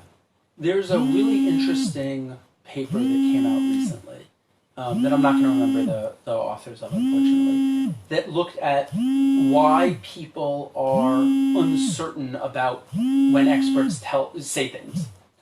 And the answer is, in short, I think that the topic was climate change. It's not that people say there is uncertainty. It's not that people say we fundamentally don't know the answer because it's complicated. That doesn't reduce trust in experts. What reduces trust in experts a huge amount is when experts can't agree on what it is that's known and what it is that will work. Right now, everybody's shouting at each other, we should do this, no, we should do this, no, we should do this. Are there actually experts shouting at each other, or is it experts are saying A, and then kind of... There are experts shouting at each other. Talking heads on the news who are not experts but they sound smart are saying B. There are experts shouting at one another. But what's happening about those experts shouting at one another is they're saying, look, we know that there's lots of uncertainty. We know that there are lots of different ways to deal with this. We're pretty sure that this method will be the best one. And the other expert says, I agree with you on all the uncertainties. I think that this number is probably 3% higher than you think, and this other number is 2% lower than you think, and that means that I think this other strategy will be better. But they don't usually say it as, I think this is different and therefore... So there was a debate that happened on a paper that I'm working on where one group of people said, we should be doing A, and another group of people said, we should be doing B, and basically the disagreement boils down to, do you think we can roll out a ton more testing quickly enough? And the answer, according to both groups, is maybe, but we're not sure. But which thing you should do depends a lot on that. And so we have lots of uncertainties. There are lots of different things that we don't know. And phrasing this as experts can't agree about what to do is, I think, just misleading. It is misleading. Because you're right, they can't agree. It's, that the headline says something, and you're like, well, the truthometer or whatever, the fact checkers say, mostly true, but completely misleading. In fact, everybody agrees that lots of these different things will help, and we should be doing as many of them as we can, and because there's limited political attention, and there's limited political capital to do different things, and things end up contentious for reasons that are just frustrating, we don't do everything, and if the fight is, look, we only have $50 billion to do something, which strategy should we pursue? Only 50 million. But that's what we're talking about, losing, a large multiple of that a month because of, right, like this is, look, okay, so let's talk about what the cost is per person in the US. You're like, yeah, so like $200 a person in the US. Is it worth fixing COVID for $200 per person? Yes, it is definitely worth it. There's no question. Is it worth $1,000 per person in the US? Yeah, like there's no question. Well, those numbers are really different. Sure. Okay, but like we should be spending a lot of money on making sure that this ends. But when you're arguing over the $200 a person, and that's not enough to do everything, then yeah, there's a real disagreement about which approach will be better. And the answer, I think, which is politically hard because it's hard to say, yeah, we're spending another $1 trillion. Trillion seems like a really big number. And like, not that it isn't, but you're talking about the global economy, you're talking about huge amounts here. Spending $1 trillion makes sense to do something here. So, experts are arguing about, we can't walk and chew bubblegum at the same time, which one should we be doing? And the answer is, please learn to walk and chew bubblegum. Yeah. Please spend enough money so you can do all of these things. Please allow different groups to pursue different approaches and fund all of them. Which vaccine should we be manufacturing? It costs a couple $2 billion to build a vaccine manufacturing plant. That's a lot of money. We're not sure which vaccine will work. Which manufacturing plant should we build? Yeah. All of them. Build all of them quickly. Like, oh, well, we don't know. We might have accidentally wasted $5 billion by building these two plants that we end up not needing. Good. Do that. Like, we should be throwing money at this because we're not sure, because there are lots of uncertainties, because are we going to end up looking back and saying, wow, like, if only we had realized that this was a big deal 6 months ago, we'd be in a really different situation. I'd rather regret overreacting now, and we're still not overreacting. This goes back to the military, parallel where we're saying, okay, we have all these very expensive platforms, and you never use them in war, but kind of having them maybe help prevent the war. Maybe it helped. Right? You invest all this money now, and maybe use some of it. Maybe you don't. That's I don't know. I hope someone's listening to what you're saying. What's this paper you're working on now? And who you're doing something with Oxford, right? Which one? Okay, so I will say, a number of people have said, wow, this must be really great professionally for you. And my response is, I work on catastrophic risks. When they happen, it's super bad, and I'd rather that my research is never actually relevant. That would be much better. That would be much better for everyone. If I look back in 50 years and say, wow, after COVID I did tons of work and none of it ever ended up being relevant, I will retire a happy person and the world will be better. But yeah, there are a couple of different things I'm working on. So I'll zoom out a little bit and talk about why I'm working with Oxford. When I was a little boy, I wanted to be a mathematician, and eventually I decided that there are some parts of math that I don't do well and I'm miserable with. So I decided to do something more applied, and I ended up deciding to go to grad school for public policy because I wanted to do something positive. And the question was, okay, so there are lots of causes in the world. What should I focus on? And this is like a really big question. There's a movement started by a couple of philosophers who asked, like, hey, philosophy has lots of arguments, but like we don't tell people what to do and we don't actually do those things. What should we actually do to make the world better? Yeah. And their answer was, we probably need to do some economic analysis to figure out what matters. So they launched what is now known as effective altruism, which is, look, you have, you're giving, let's say you're giving Meiser because you should be giving Meiser because it's a really good thing to do. What should you do with that money? Because you're giving, thousands and thousands of dollars away a year, and where does it go? And most people's answer is, well, the local school needs some money, and it makes me feel really warm and fuzzy inside when I see that money is given to the Make-A-Wish Foundation. You're Because, like, saying where should you approach this economically if you want to make the biggest impact? right, when if you give- care about actually making the world better. No, I'm not saying that feeling warm and fuzzy inside is a bad thing. But one of the lines that somebody from this movement has that I think is useful is, you should purchase your warm fuzzy feelings separately.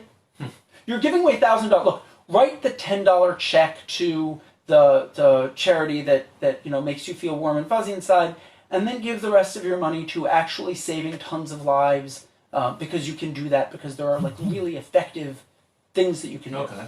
What's this called again, this movement? Effective altruism. There's a group in Israel, Effective Altruism Israel. There are lots of international things. There's an organization called Giving What We Can, which is an organization that kind of helps people figure out what they should be doing.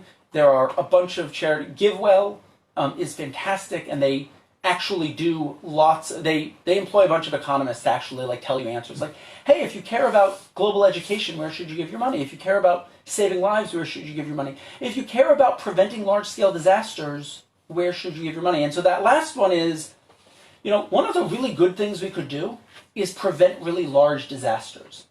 So there's a group at Oxford called the Future of Humanity Institute. I love it. Yeah, it is super awesome sounding. That's great. And You guys have shirts? oh man, they have. They're not so into merchandising. I've mentioned this totally before. should. I really Patreon. how do you this is I'm working with somebody there whose tagline is basically, we need to stop thinking so short term. The real question is what humanity is going to do over the next trillion years.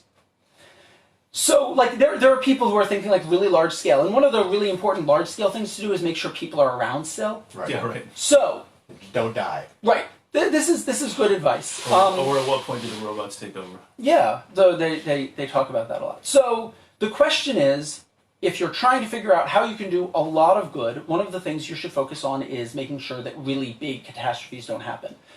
So I got a little bit involved talking to these people, and I had done some work in grad school on infectious disease research, and they said, we're really interested in infectious disease policy. And this was 3 years ago. And so I started working with some of these people. I'm like, hey, let's figure out, like, what are the odds of natural pandemics? And I have a paper from 2018 that says everybody's estimates of the risk of natural pandemics are overconfident and lower than is probably justified. The risk is probably higher than we think. Maybe we should be more worried about this. I will modestly claim that I was right about that.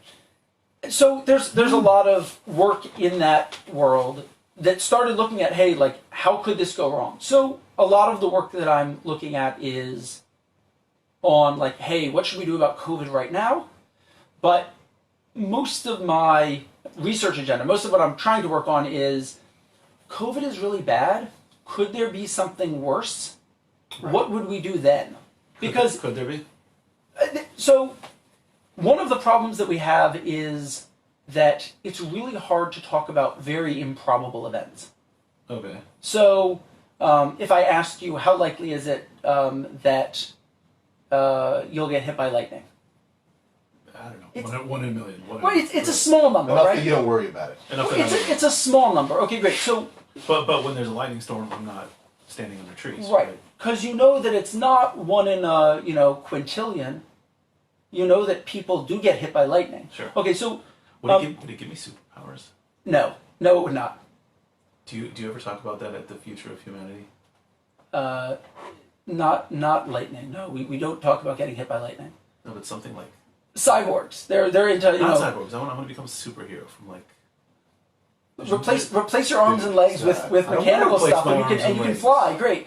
Look, I think that we can confidently. There are lots of uncertainties involved in all these things, and we can confidently recommend not getting hit by lightning. That's going to be on my. Maybe we should not debate this and just tell people not to. So the question is, how much money should we be spending on preventing pandemics? Right. Is the answer $1 billion a year? No, it's higher than that. Is it $1 trillion a year?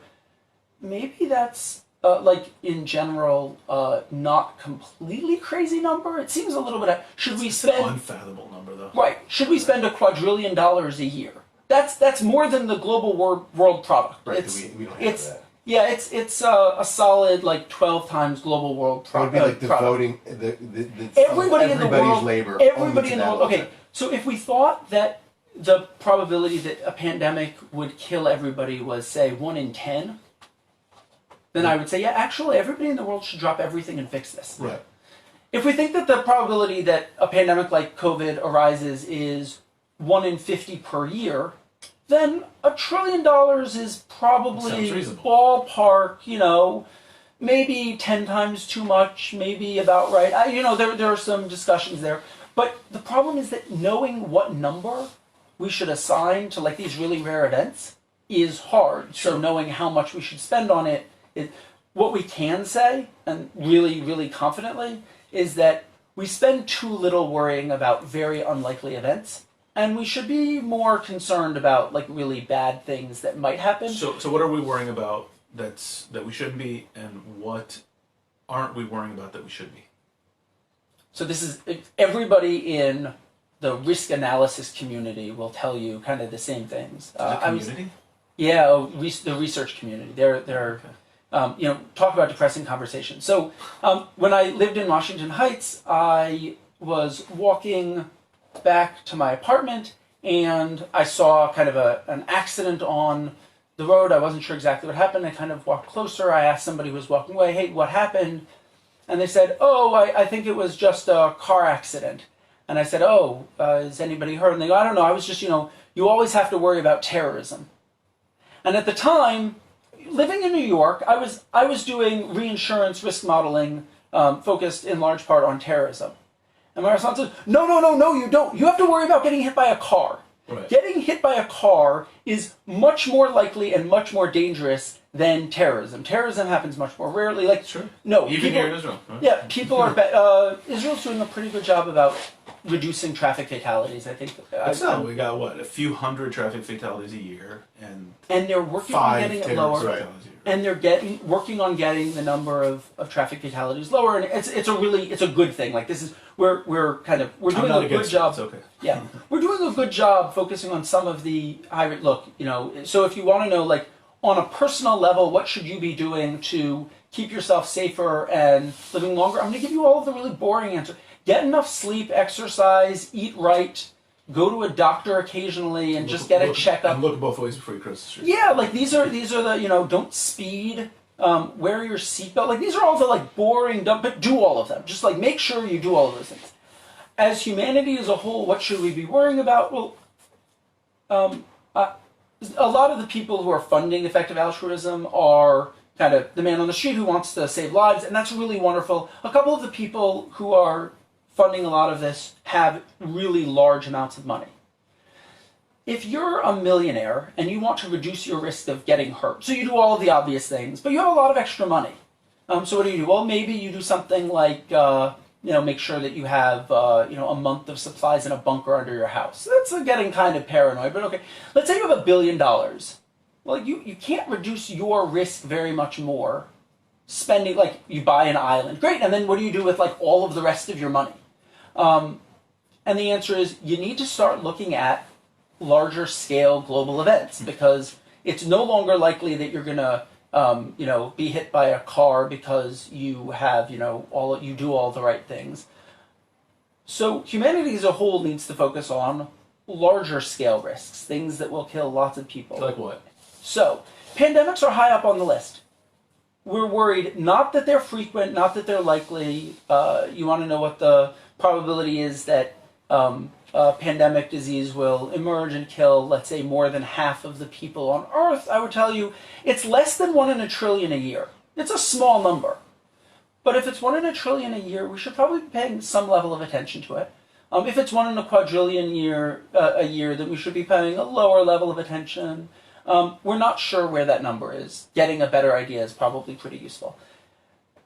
If we have a nuclear war, that would be really bad. We don't want that to happen. It could kill lots and lots of people. We should be, and by the way, people are spending money on pandemic preparedness. They're spending money on reducing risk of nuclear war. If we build artificial intelligence systems and they go bad, how likely is that? That's a really, really difficult question. We don't know. Are you guys talking about that? Yeah. The future of Yeah, so humanity? it's a big question. We don't know. And the problem here is like, we don't know is a much more worrying answer than, Yeah. so should we worry about large asteroids hitting Earth? And the answer is we should worry some. We should make sure that there's a satellite up there that's like cataloging all of the near Earth objects and seeing if any of them are going to hit Earth. We have one of those. Just if anybody's worried, we're pretty clear that we're tracking everything. It's not going to happen. You know, this is like 1 in a quadrillion that something like that happens, and we don't notice it for long enough that we can't do it. Like, we've addressed some of those things. Otherwise, we have to send Ben Affleck to space. Yeah, well, you know, Take that's care of it. you Just know. dated '90s reference for anyone who don't. Yeah. But like we also have you Bruce know, Willis. I'm really happy. That's right, Bruce Willis. I'm really happy that Elon Musk has a bunch of spaceships that he can launch at a comet. We can probably put some nukes on it, whatever. Like, we could do something about that. How worried are we about supervolcanoes? They're really rare. That's a But- thing. Oh. Are you serious? Super volcanoes? Dude. I know what a regular volcano is. Yellowstone Park is the caldera of a super volcano. Imagine a volcano. It last erupted But that's as big as 640 million state. years ago. What? Yeah. It's really unlikely to erupt again in the next million years or so. But really unlikely isn't quite enough, right? We want to be a little bit more confident than it's really unlikely. Wait, what happens if a super volcano erupts? The amount of ash that gets put into the atmosphere is enough so that global agriculture starts getting really hard for a couple of years. And Wait, what happened in, was it Iceland a few years back? Yeah, with the name of the volcano that you can't... Yafyalajopo. Holy crap. Say it again, You can say it So pronounce that? that's what happens when you work Dude. in catastrophe risk Say it. modeling. You spend your time Wait, say learning it. different Yafyalajopo. Love it. When So this thing yeah, is written on paper, it looks just like Yeah, a bunch of... it's There's like 10 consonants in Yeah. a Yeah. row. it's weird. But like you have to learn how to pronounce it because if you work at a risk modeling company, that's what they name their conference rooms. They name them after disasters. It's weird. They have very macabre senses of humor. Wow. So Well, the super volcano thing is interesting. I was watching one of these programs about how course how the you were. dinosaurs. That's what I did. How the dinosaurs went extinct, and they asked the question. Okay, so the asteroid collided with the peninsula. It had all the ejecta go up into the atmosphere. It gets dark and cold. So what? It was like a lengthy thing. It took them a couple of months before they ran out of food, or was it like relatively instant? And what happened on this day? I'm going to correct myself. I was not watching one of these shows. I think it was a Radiolab podcast which talked about this. If you're shaking your head, maybe you listened to it. they've done some things on. There's a very stable theory that what ended up actually killing the dinosaurs and the amount of time that it actually took was not measured in months, but it was measured in hours, if not days. And how did that happen around the world is that the ash that goes up into the atmosphere is at such a temperature that it actually turns the atmosphere itself into glass shards. Holy crap. And then if it happens, you're just breathing glass. And then that kills you. Is that a scenario? This is bad. We should make sure that doesn't happen. No, so first of all, Have you talked about glass shards, super volcanoes? it turns This out is why I need superpowers. By the way. it turns out that we know how to fix that.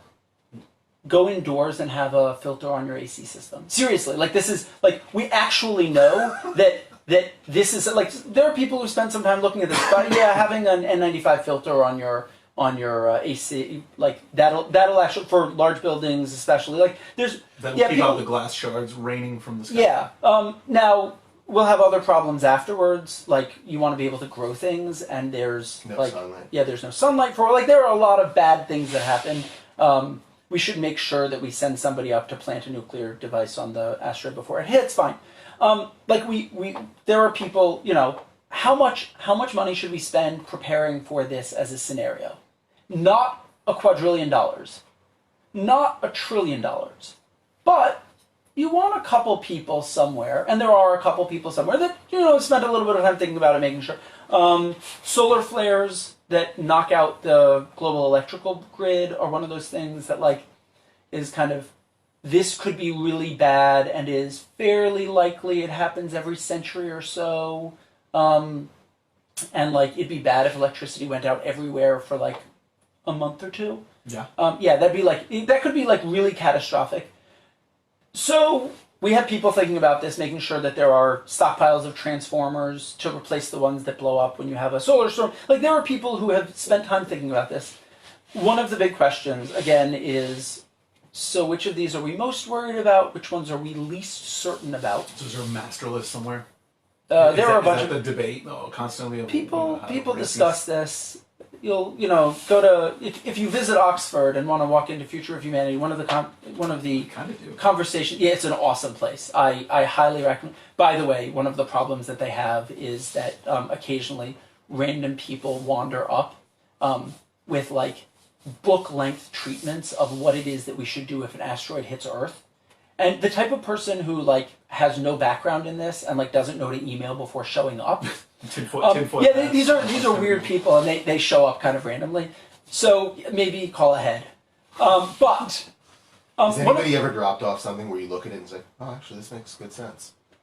I didn't think about that. I haven't heard any stories like that.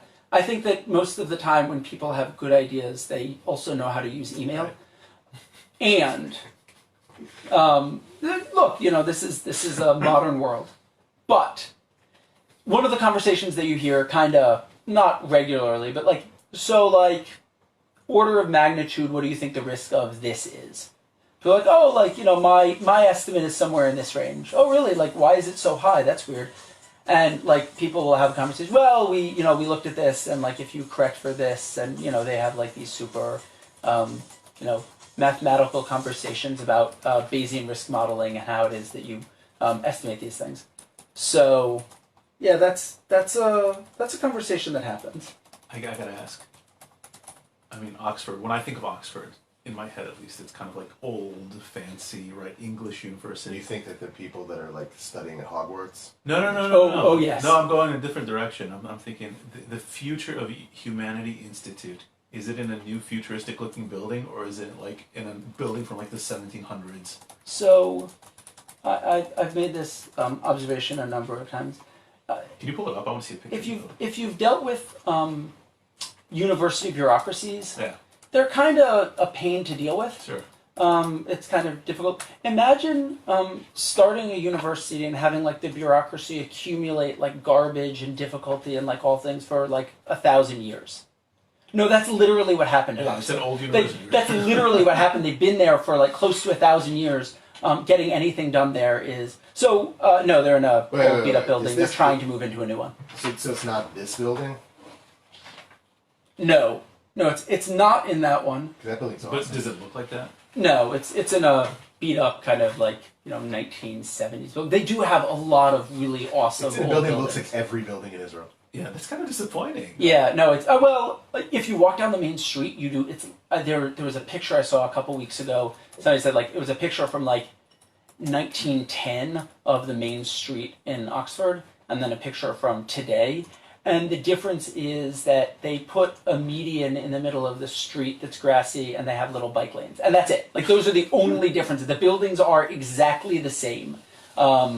One of them has like had some stuff added, but like really, like it looks exactly the same. It is a cool place to walk around.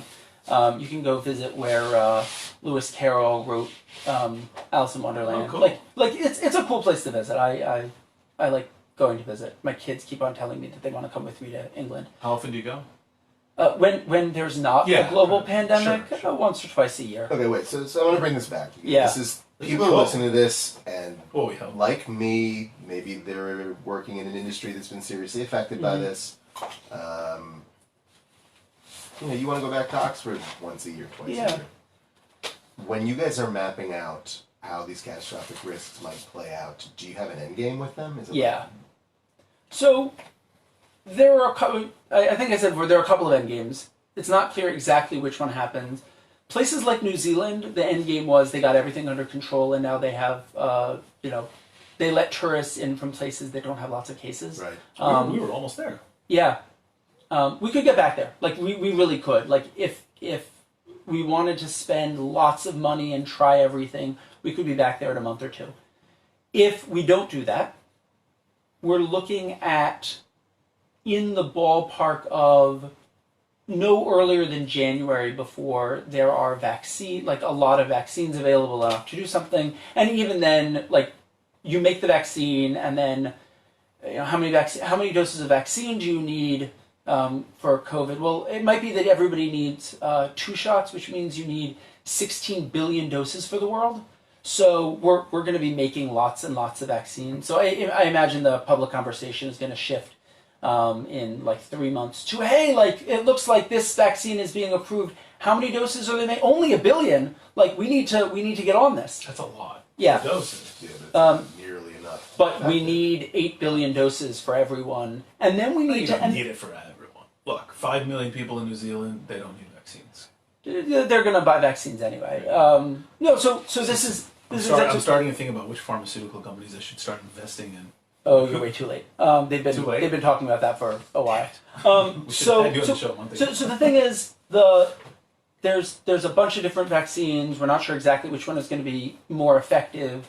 We're going to end up with I would give 95% confidence that by January we will at least know that there is one of the vaccines that's like starting to get manufactured that will be effective enough to manage this.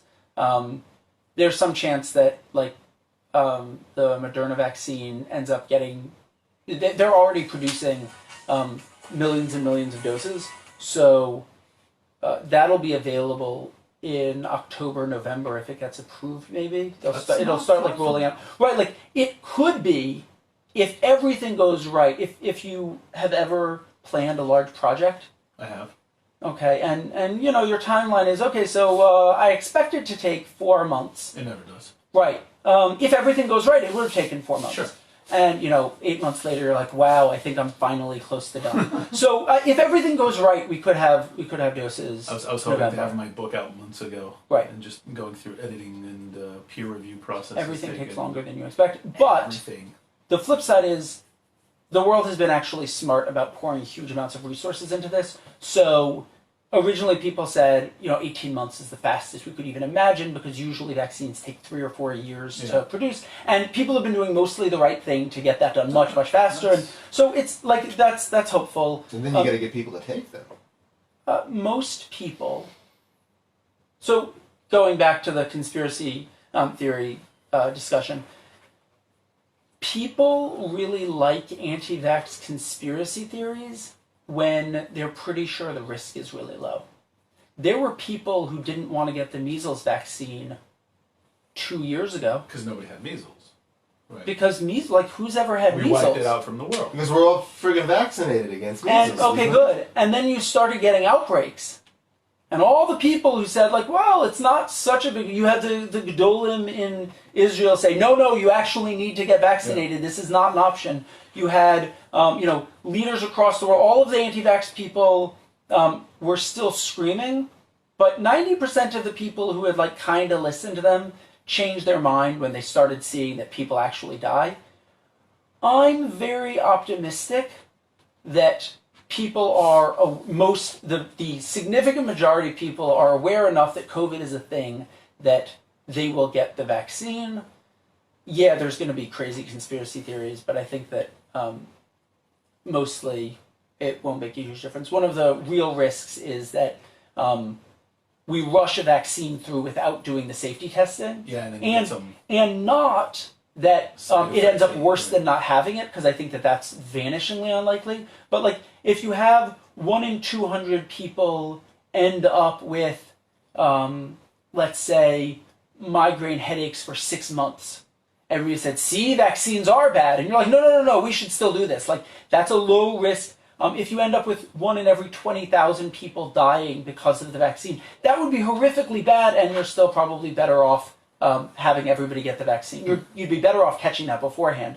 But the backlash from not knowing that beforehand is really big. So the vaccine's not going to become the zombie apocalypse? No. We do enough testing that's one of the... I come back. You can't come back the Hulk. No. Can you guys come up with something, the future of human needs to make me a superhero? I mean, I'm gonna keep coming back to this. You Yeah. gotta drop this. Yes. Zombie apocalypse. You are a superhero. to Super your children, volcanoes. man. You're a superhero to your I'm children. really not. You better work on it. Your kids get old enough and that stops happening. It's Yeah. true. My It's true. 3-year-old, yeah, I'm like Superman and Batman and the Hulk all rolled into one. Like I'm amazing. My almost 8-year-old, just this old man who wanders around and tells him to do things sometimes. Exactly. Yeah, it's really. I'm in the eye roll phase. You're not there yet. Oh, my daughter. I'm getting the eye rolls. She's 5 going on 15. Yeah. Yeah, it's that happens. So yeah, See, so you did your PhD at the Rand Corporation. I happen to know of the Rand Corporation. I'm in the policy world. I was in the military for a long time, and they do amazing work on defense stuff. And I happen to know a professor there. But it just sounds really cool. I mean, what is the Rand Corporation? Can you Okay. So give us the scoop here? during World War II, the U.S. military spent a lot of money on research and development, and they tried to come up with a good acronym and failed miserably. So R&D, Rand. Right. But no connection with Ayn Rand. No connection. Anyway. What are you going to call your company? I'm going to call it Company. Right. It was not imaginable. Company, But CIA. That's true. Yeah, during World War II, the military had like all of these people. The Air Force mostly had all of these people like doing like great research that was like super interesting and super amazing that like they pulled in from academia. And then after the war, the Air Force was like, yeah, we want to keep them, and the government was like, you can't just like keep all the academics. That doesn't work. Yes, you can. And the Ford Foundation gave a bunch of money, and the military funded some of it, and they put together basically a think tank before think tanks were a thing. Yeah, this was really the first. Yeah, thing, it was wasn't it? really before think tanks were a thing. They are completely and aggressively nonpartisan. They are really, they do really high quality research that is very well respected. One of the problems with this is that when somebody goes to Rand to ask for an analysis, sometimes it doesn't turn out the way that they want, and that's always interesting and fun. You quadruple check your results instead of just triple checking them when like it's going to make people upset. But so they do a lot of research. So in the 70s and 80s, they started doing more work on things like healthcare. They do a lot on the environment and there's a other famous things. story. I think Malcolm Gladwell has a whole episode about it, about the involvement of Rand in the Vietnam War. Yeah, that that was story? interesting. So I had a professor. If anybody's heard of the Pentagon Papers, Yeah.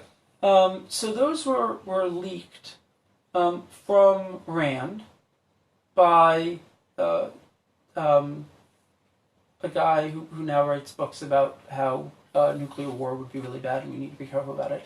Not talking about that, but he leaked a bunch of classified information. So a professor of mine who passed away a couple of years ago was head of Rand at the time and was the person who fired him. And when I found that out, I was like, wow, that's like super interesting. I want to ask him about it.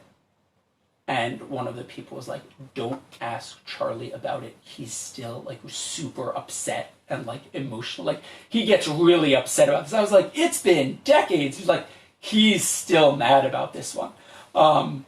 They were involved in a lot of things, some of which were just, bad strategic blunders. A lot of which were, look, if your goal is to do these things, this is what you should do.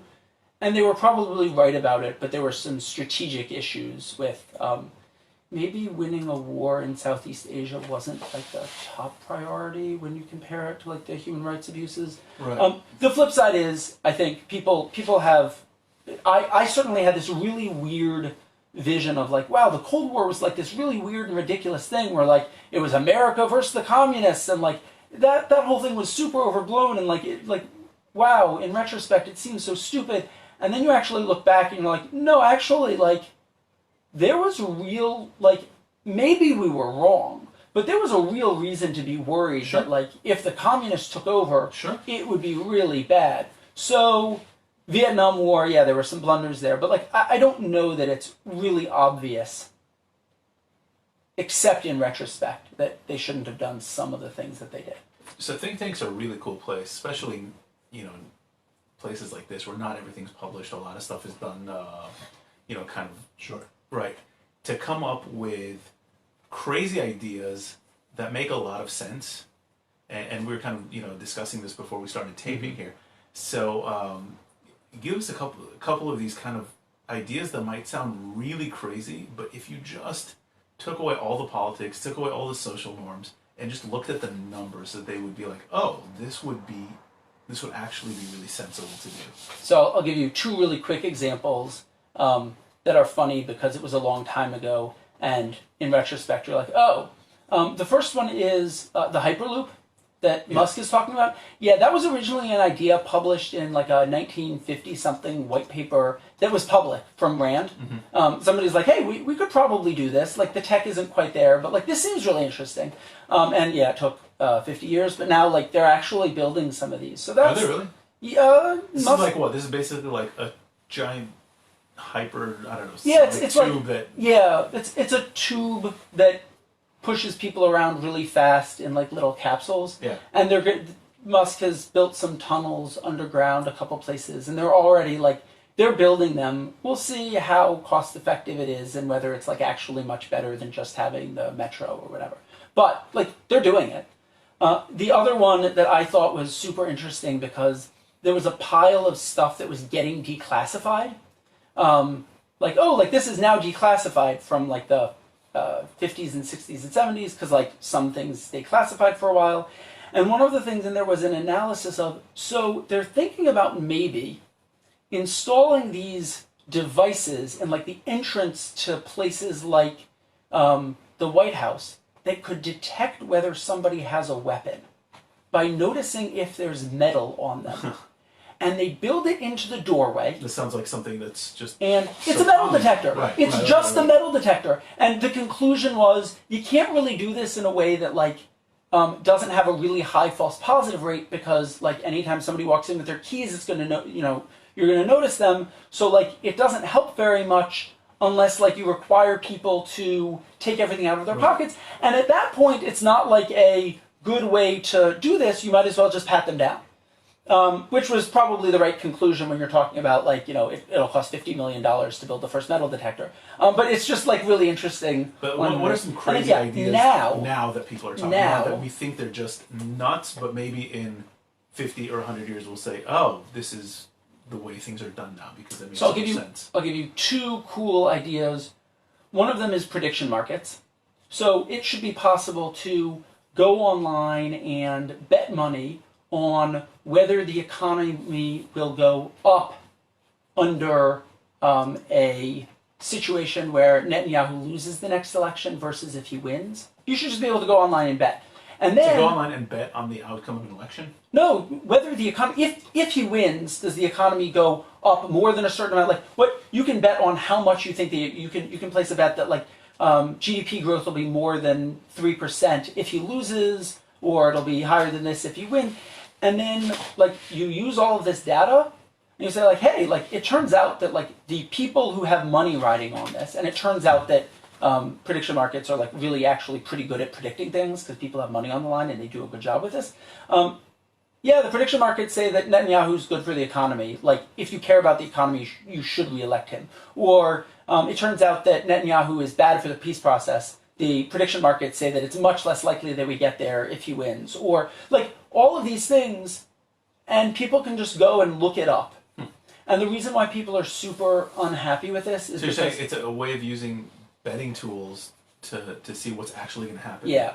Right. And it's pretty efficient, and the reason why people don't like it is because it seems really weird to let people bet money on, like, hey, like, are more people going to die of this disease if we do A or if we do B? And it seems suddenly like, ooh, this is like really creepy. Or when this was launched in the US, there was market for terrorism.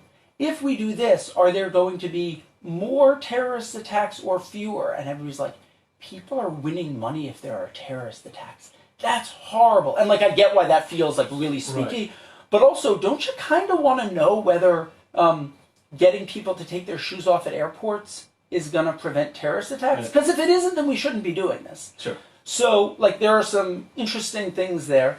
And then there are some kind of far out tech things that I think.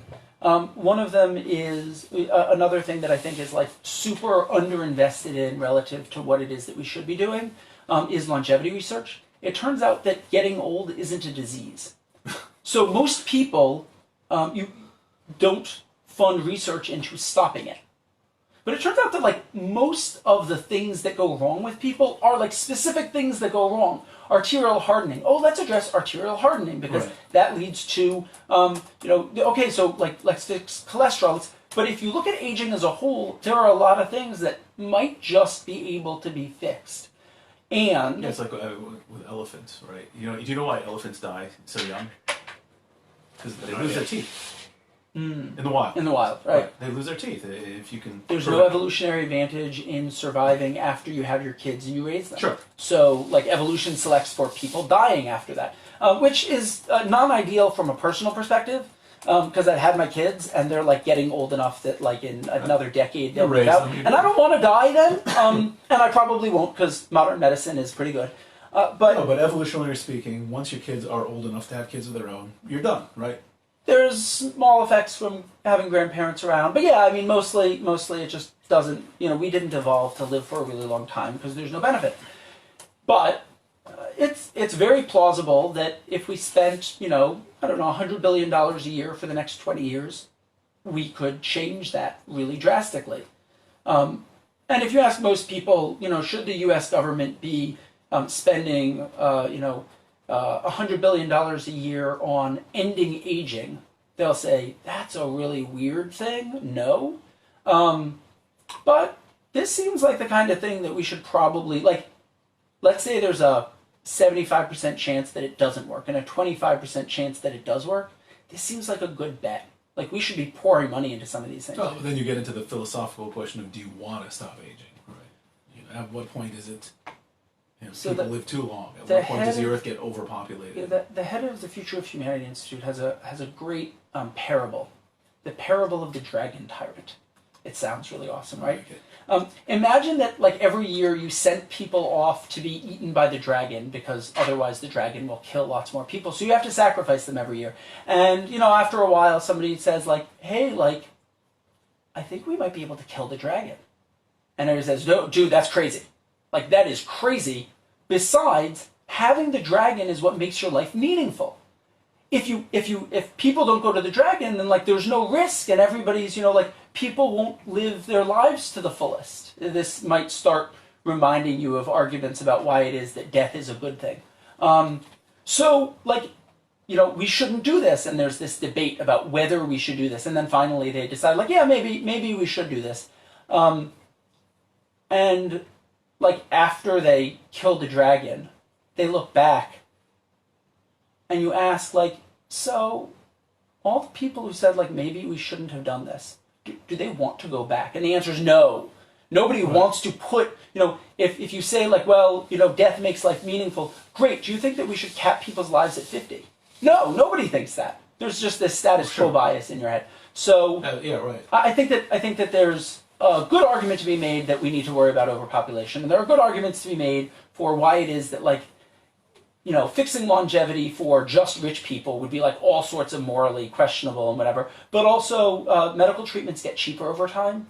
So if you start being able to do things like cure cancer only for people who have huge amounts of money, 20 years later you can cure cancer for people who have very little money. So yeah, I think that this is just one of those things that. Yeah. Does the Future of Humanity Institute deal with questions about extraterrestrials? A little bit. There's a cool paper. Have you heard of the Fermi equation? Sure. The Fermi equation, and then there's a question. Blanking on the name. The Great Filter. The Great Filter is so. There should be extraterrestrials around because if life evolved on Earth, it probably evolved other places. But we don't see any. We aren't seeing any signals, which means that either life doesn't evolve other places, or at some point when life evolves, it dies off, either before it hits intelligence or after. And the question is wait, what does that? Because if life evolves routinely, but then like it dies off because they develop nuclear weapons and they almost always kill themselves off. Or they're so primitive that we just don't know yet. Well, so the question is like which of these is in fact the case. So there's a really cool paper by a couple people at Future of Humanity Institute that looks at the Fermi equation and does some clever math and shows basically, no, actually the odds are pretty good that just evolution of intelligence is really rare.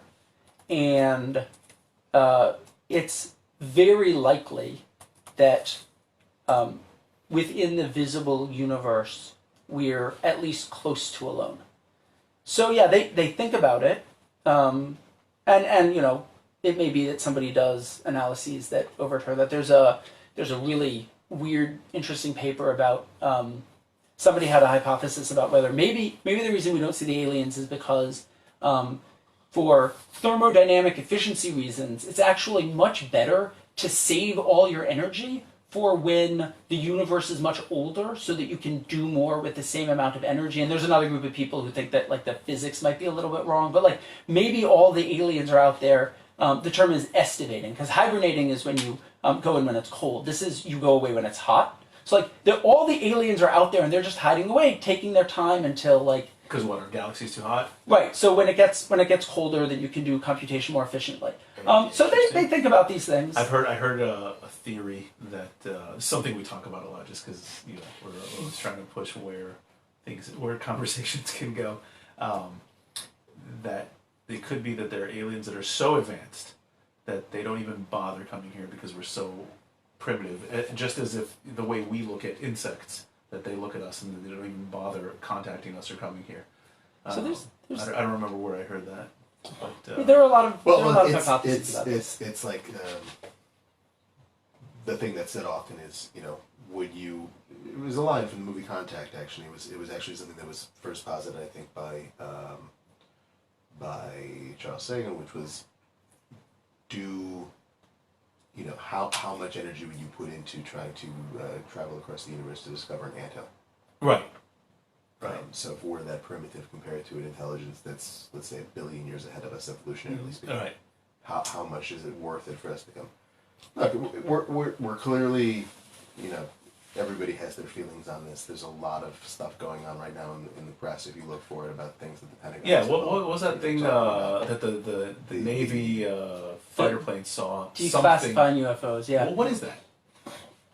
Probably weather balloons or... No, that's not weather balloons. I have to say, this is kind of, you know, do the I mean, they had the pilot on CNN talking about it. He's not a loony. No, I'm not saying he's a loony. It took off at a velocity, at an acceleration rate that they've never seen before. So the question is, and like I think this is a reasonable question, is how strong is the evidence, and what do we think that implies? So let's say I come in and I say, hey, I'm clairvoyant. I can see the cards that you have in your hand. Get out a deck of cards, and I tell you what the top 5 cards are.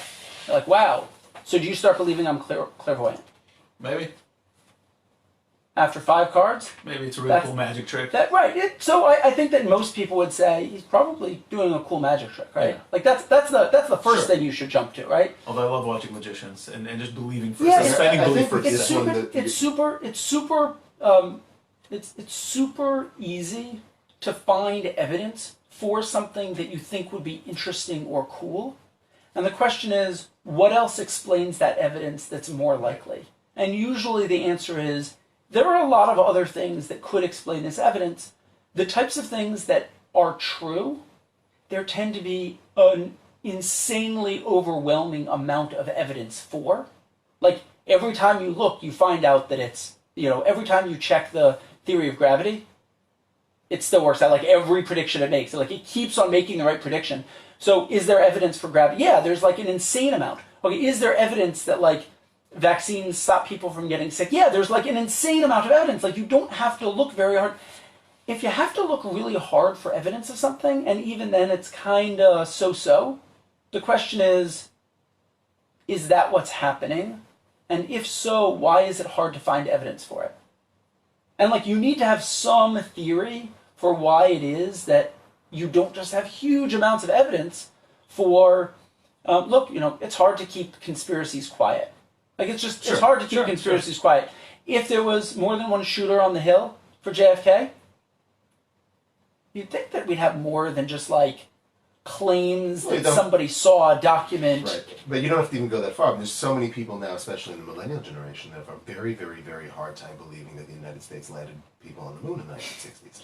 I can't say conspiracy theories. There have been studies that have been done with millennial populations that, and I can't give you the statistics because I don't. We're millennials.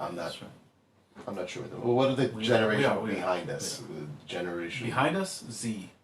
The younger ones than us. X. Whatever. Y, No, X whatever. Millennial. The people that are now in their 20s. Yeah. Okay? Gen Z. There are people, and I'm sure you know some if you ask them, and I know some that I won't mention, that are very much convinced that it is more likely that it is a massive conspiracy because they can't, they cannot accept because the moon's really far away. That the U.S. or that humanity possessed the technological resources necessary. Well, they also don't trust 60s government. and 70s to do the project and to execute it and to succeed.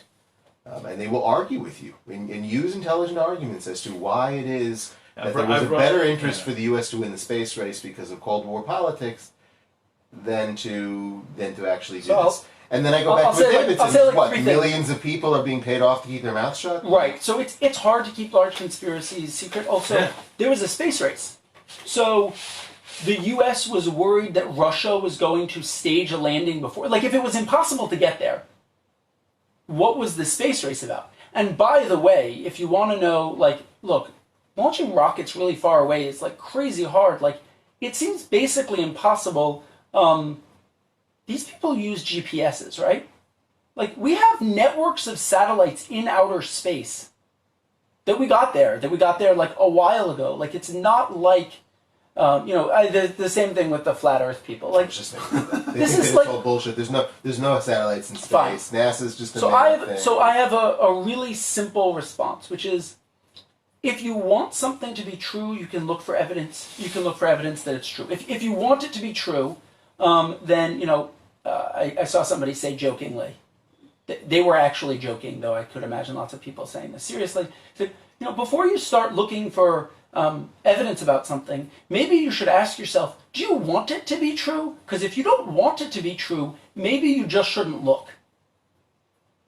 And that's what lots of people do. Like, okay, so, like, am I wrong about this? I'll skip to a very closely related topic that I really like. You guys believe lots of things about the world. What percentage of the things that you believe do you think that, like, other people disagree with? What percentage do you think you're wrong about? I don't know. Half. I have no idea. Right? It should be about half. Like, if there are two large groups of people and they disagree about something, then, like, it takes a really weird perspective to say, like, I'm probably on the right side of every single one of those debates. Well, I know lots of people like that. Right, but people do. I have a hard time talking to them. There's inside view that, like, but I'm right and they're wrong, obviously. You should assume that you're wrong. Now, okay, so you say, like, I'm wrong about half of the things that I believe. Maybe a little bit less. I think I'm smarter than most of these people. So I don't know, maybe only a third. Great. Which third? I don't know. Sure. Like, I really don't know. So good. So, like, you can say, like, yeah, you're going to be wrong about a lot of things. And if somebody comes to me with a clear case that one of these things that I'm pretty sure about is wrong, the question is, what do you do? And there are two ways to approach arguments. One is that the winner is the person who convinces the other person, and the other is the winner is the person who ends up knowing more and being more correct afterwards than they were before. I don't want to be right when I start an argument. I want to be right when I'm done with the argument. I want to have a discussion and have somebody give me the best arguments they have against my position. Sure. And if I'm wrong, I want to be able to say at the end, wow, I was wrong about this. And being able to say you're wrong is hard. I posted on a blog a while ago the things I was wrong about for COVID-19. And there were a list of them. There were a bunch of things early on. I didn't think that shutting down air travel would work at all. I said, like, in January, I didn't think, there were a lot of things that I thought, I didn't think masks were nearly as effective as they ended up being. I changed my mind. I changed my mind in, mid-March that, like, yeah, people should. But, like, you want to be able to say, hey, I said all these things. I was moderately confident in them. I was wrong. Here's the things. What do I do next time to make me less confused or less confident when I'm wrong? Right. So this is. I mean, we kind of do this on the show to some extent. And this is something that I kind of try to do on a personal level.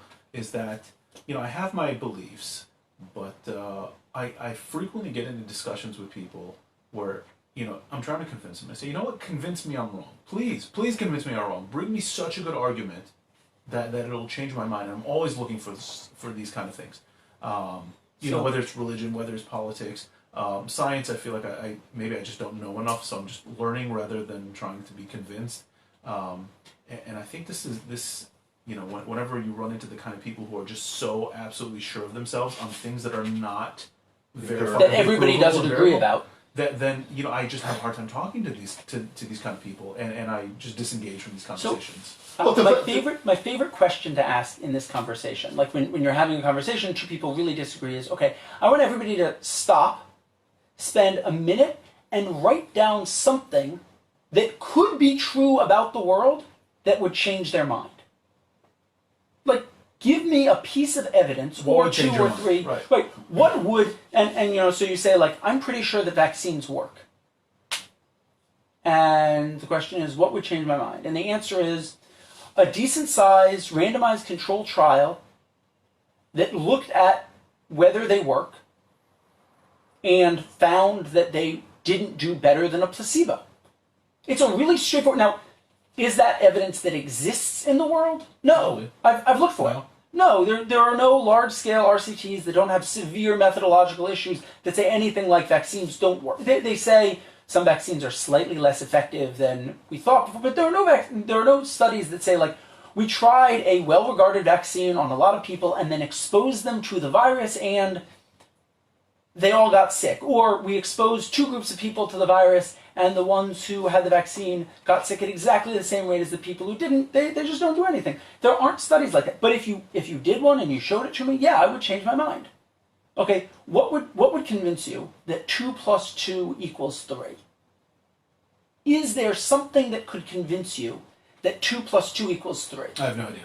And so I don't know how. A guy I know said, yeah, but here's what it would take. I wake up in the morning, and I look at my fingers, and I put 2 up on one hand, and I put 2 up on the other, and I count them, and I get 3. And then I ask somebody, and they look at me like I'm crazy, and they say, what do you mean 2 + 2 = 3? And then I search the internet, and I can't find anybody who says 2 + 2 = 4.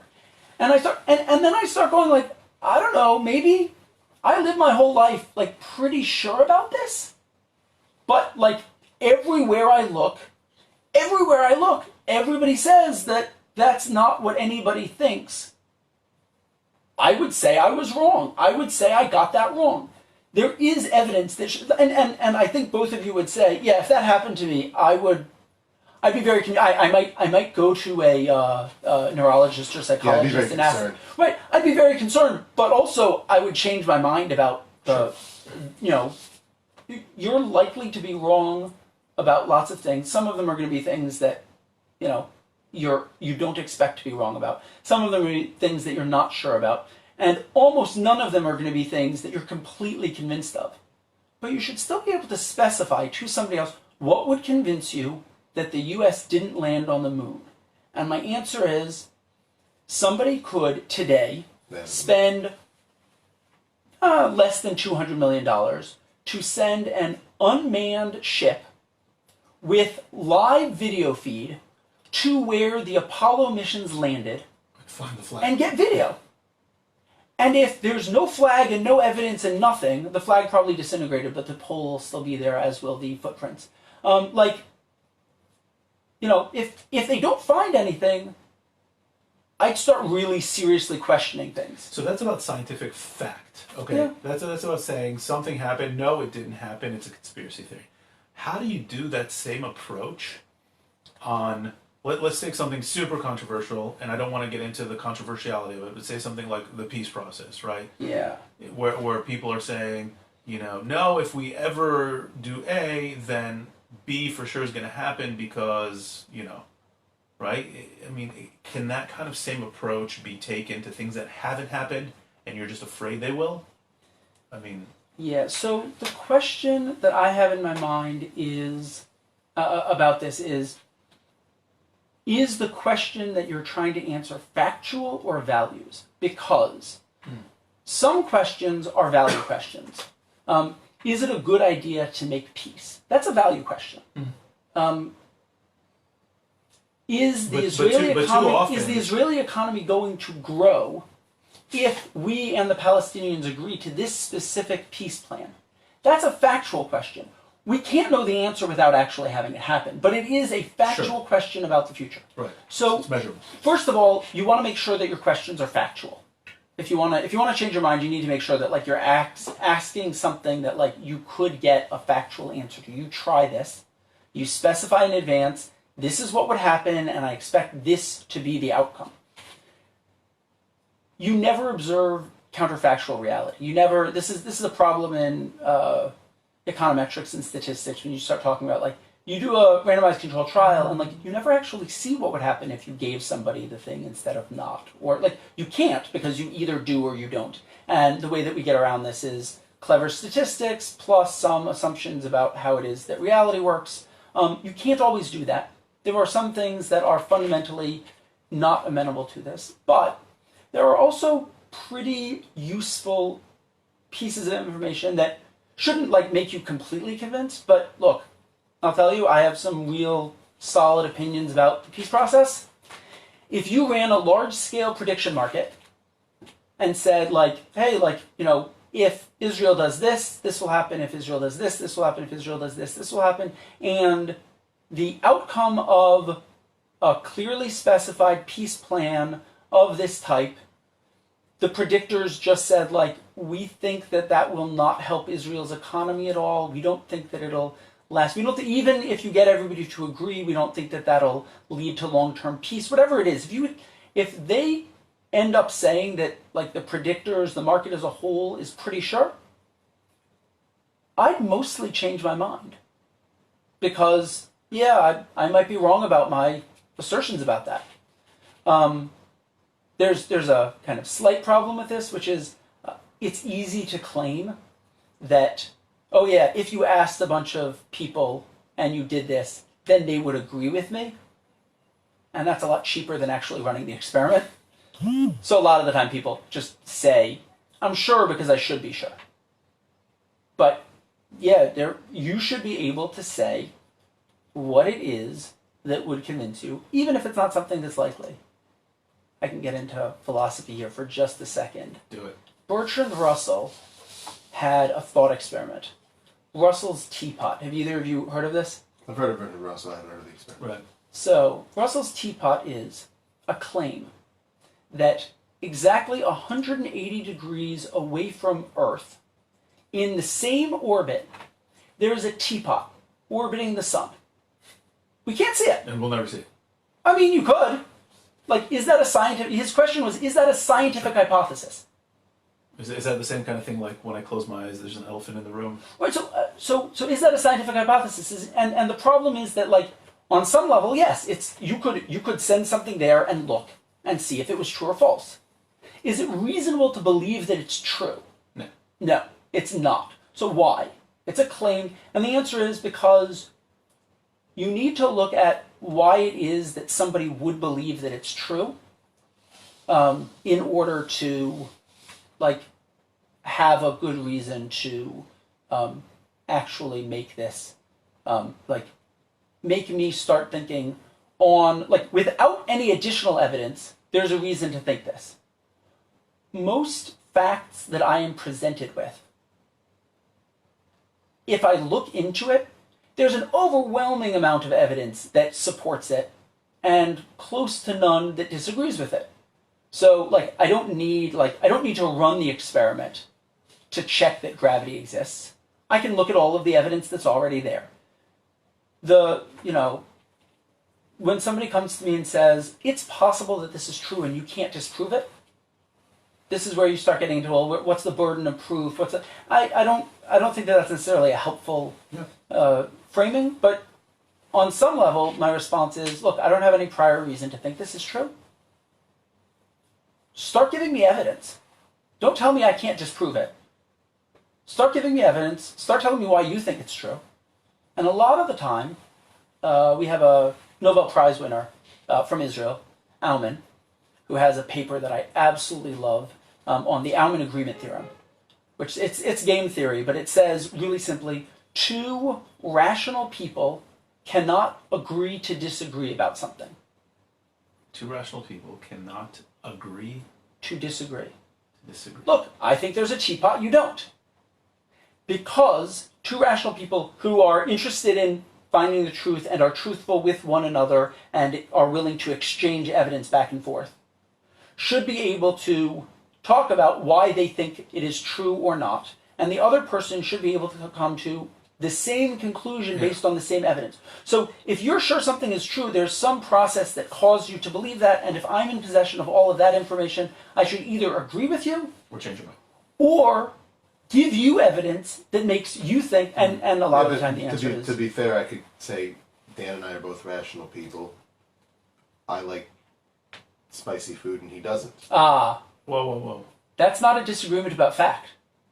Well, it's a fact that I like I like Does he tell you that you don't like spicy food? food is the best. That's an opinion. That's an opinion. That's an opinion. First of all, I like Okay. spicy food, just so. Yeah. So Let's not get be- the wrong Exactly. ideas here. Okay.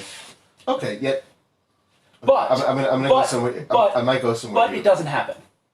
Experts disagree all the time, and the question is why. And the answer is because the assumptions behind Aumann agreement theorem are like definitely false in a couple of different ways.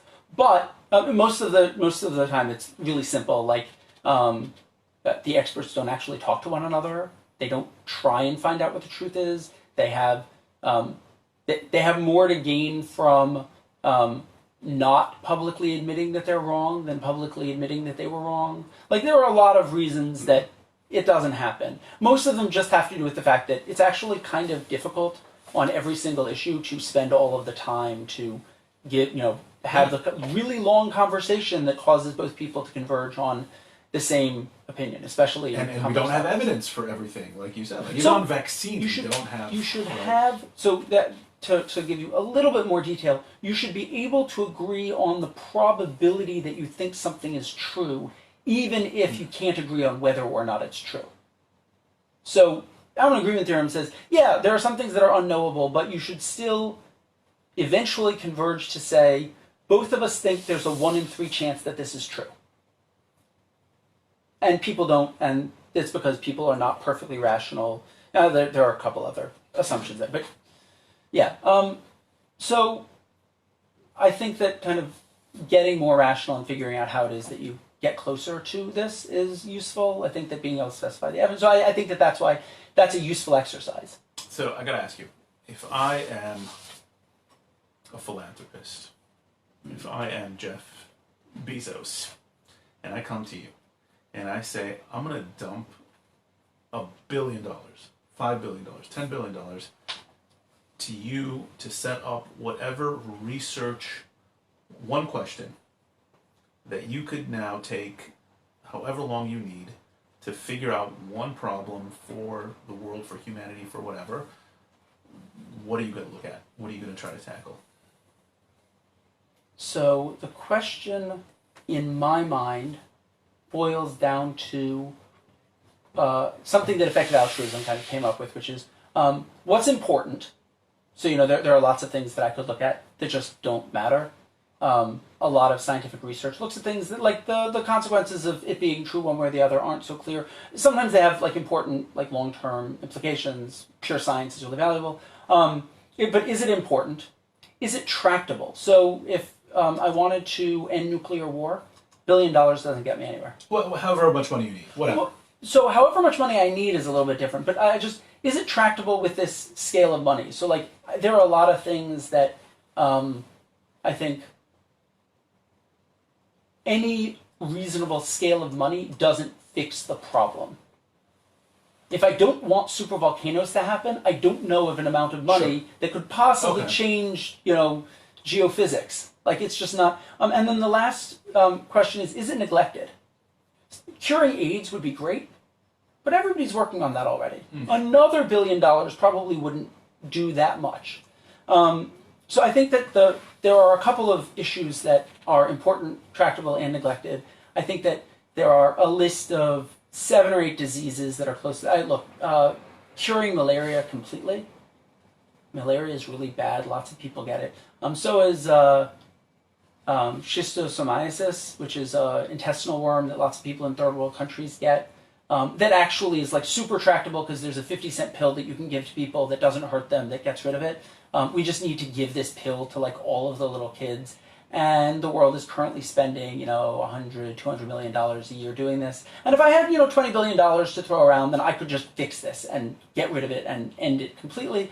So there are a lot of things that would be high on that list. Most of them aren't so research oriented. The biggest thing I'm uncertain about, if I just had to do research, is probably how do you make sure that machine learning and artificial intelligence is safe? Safe in what way? All sorts of ways. There's I don't the want Terminator. Of course. Yeah, that way. Yeah, so that would be bad, but it's not. That's it's a weird case. It's very unlikely. I'm more worried about people deploying things in the relatively short term, like military AI that just like they don't do enough bug checking on, and it does the wrong thing. Did they make an Avengers movie about that? I mean, yeah, I don't want the military's nuclear command system to ever have a neural network in it. Like that seems like a really bad way to do things. What does that mean? A neural network, like a deep learning, whatever, like AI like thing. I don't want them ever to have that anywhere near there. I should have taken more Cipralex this morning. So like there's like, and they're not going to because like there are a lot of people. But like, yeah, there are some things that we don't know how to make sure that machine learning systems do exactly what we want, and we're going to have them drive cars pretty soon. And that's a really good idea because an AI system that is like 99.999% effective, which we're pretty sure we can achieve, is better than human. Is definitely better than the drunk guy who gets behind the wheel, even if it's not better than the best driver. But like we should at least have that available. So I worry that like as computers become more and more prevalent and we put more and more onto them, that the things that can go wrong get bigger and bigger. And there are a lot of people looking at it. There's a center at Georgetown that's looking at this that was given $50 million, and there are some groups, Center for Human Compatible AI at Berkeley, and there are groups working on this. But I think another $1 to $10 billion would probably be useful for helping figure out whether we should worry about this or not. I'll talk to my imaginary philanthropist. Yeah. Okay. So what's the? But again, Yeah. lower priority than curing malaria right now, I think. There are people who disagree. Yet people that aren't in your position don't spend a lot of their day worrying about malaria. No. Like, No, I don't walk around. Because you don't live. But you put malaria. This is interesting. Yeah. You put malaria above COVID. Okay, so one of the assumptions for effective altruism, and not everybody who talks about it, is cause neutrality and person neutrality. This is an ideal, not like, if you ask me, you're in a burning building and your kid is in one room and 2 random strangers are in the other room, who would you save? My kid. Absolutely my kid. Right, saving. But Altruistically, the other side you would is, want to save 2 people. but the other side is, right, I think, well, I'll just, the simple question is, if there was a rule that every time there was a burning building you had to do one or the other, I would say, I don't know which room my kid's going to be in. I'm selfishly, personally better off. So the question, and this gets into deep philosophy but like, I think there's a value in saying, let's look at this in a person-neutral setting and just ask the question, should I give $3,000 to a Feed the Homeless charity locally, or $3,000 to save somebody's life in Africa? And I think the answer is pretty clearly, if that second one is an option, you should probably do that. So from a cause-neutral standpoint, which I think is valuable especially for philanthropic things, because like I think that humanity as a whole should prioritize a little bit better, and I think that that's a good way to do that. I think that we should in fact care about that. More people die of malaria COVID is really bad, but not nearly as neglected, and we're currently barreling full speed ahead. Another $1 billion, we should be spending a lot more than that. Another $1 billion is not going to make nearly as much of a difference. So I have to press on this because there's a lot of people that would be upset at me if I didn't. Mm-hmm. What you just said is absolutely true. Malaria seems to have a huge global impact every year, just probably not in the places where you and I and Dan go. Yet here we are, and we've completely and totally drastically changed the way that we live and we agree to overreact to get to solutions for COVID. Dan threw out a statistic to me, which I don't know what the source of is, that we right now, and definitely by the time this podcast gets released, we'll probably have around 550 people in this country that have died of COVID. In America, it's way more. America's a much bigger country. But in Israel, in a nation of 9 million, we have 550 more or less dead. And this is the stat. Compared to last year, including those 550 people, fewer people this year have died overall than they did last year. Mm-hmm. So what the hell are we doing? Okay, so this is where I was talking about, like, it's hard to make counterfactual decisions. This is where it's really difficult, because let's say we had done nothing. Yeah. Would 550 people die? No. No, a lot more. More. Okay, so the question is, what is not, like, so I'm absolutely certain that if you do the math, per life saved, there are a lot of things we could have done with the billions of shekel that have been put into coronavirus prevention and other things in Israel than were actually lost. That's a really different statement than saying if we hadn't spent that money, we would be in just as bad or good a position. Right? Like, that's a different question. Infectious diseases spread. Like, that's kind of the point. That's why they call infectious. Right. It's, good naming. So the question we're going to call this Research and Development Corporation the RAND Corporation. Yes. Right? I'm saying, like, just, let's get the obvious things right first. So the question is, what's the counterfactual if we hadn't done anything? And the answer is really clearly something like 1% of the people who get sick die. That's a really big number in a country with 8 million people. Right. So 80,000 deaths is a lot more. Is it worth doing what we've done to prevent 80,000 deaths? I think the answer is pretty clearly yes. And to the deaths that have happened, the deaths that happened because we're not dealing with this, these are tragedies. Right. And you still want to step back and say, which tragedies are we trying to prevent and which tragedies are outside our scope.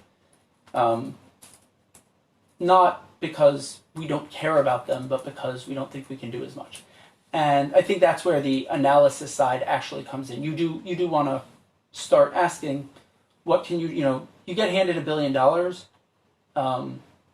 The first thing I think you should do is hire a couple people to help you make the decision. Yeah. Mackenzie Bezos, who got divorced from Jeff Bezos, who was your example, so she works well, has actually been doing this. She ended up with $35 billion after the divorce, which is chump change. Right, more money than she needs, according to her. Like, I don't know if it's more money than I need, but it's more money than she needs, according to her. So she's been giving it away, and she's been doing it in a really interesting way, which is she's just been contacting charities that she thinks do a really good job and writing them checks. And she has no idea who's actually... And she's not having them fill out 200-page grant proposals, and she's not spending a ton of time and money monitoring what they do with the money.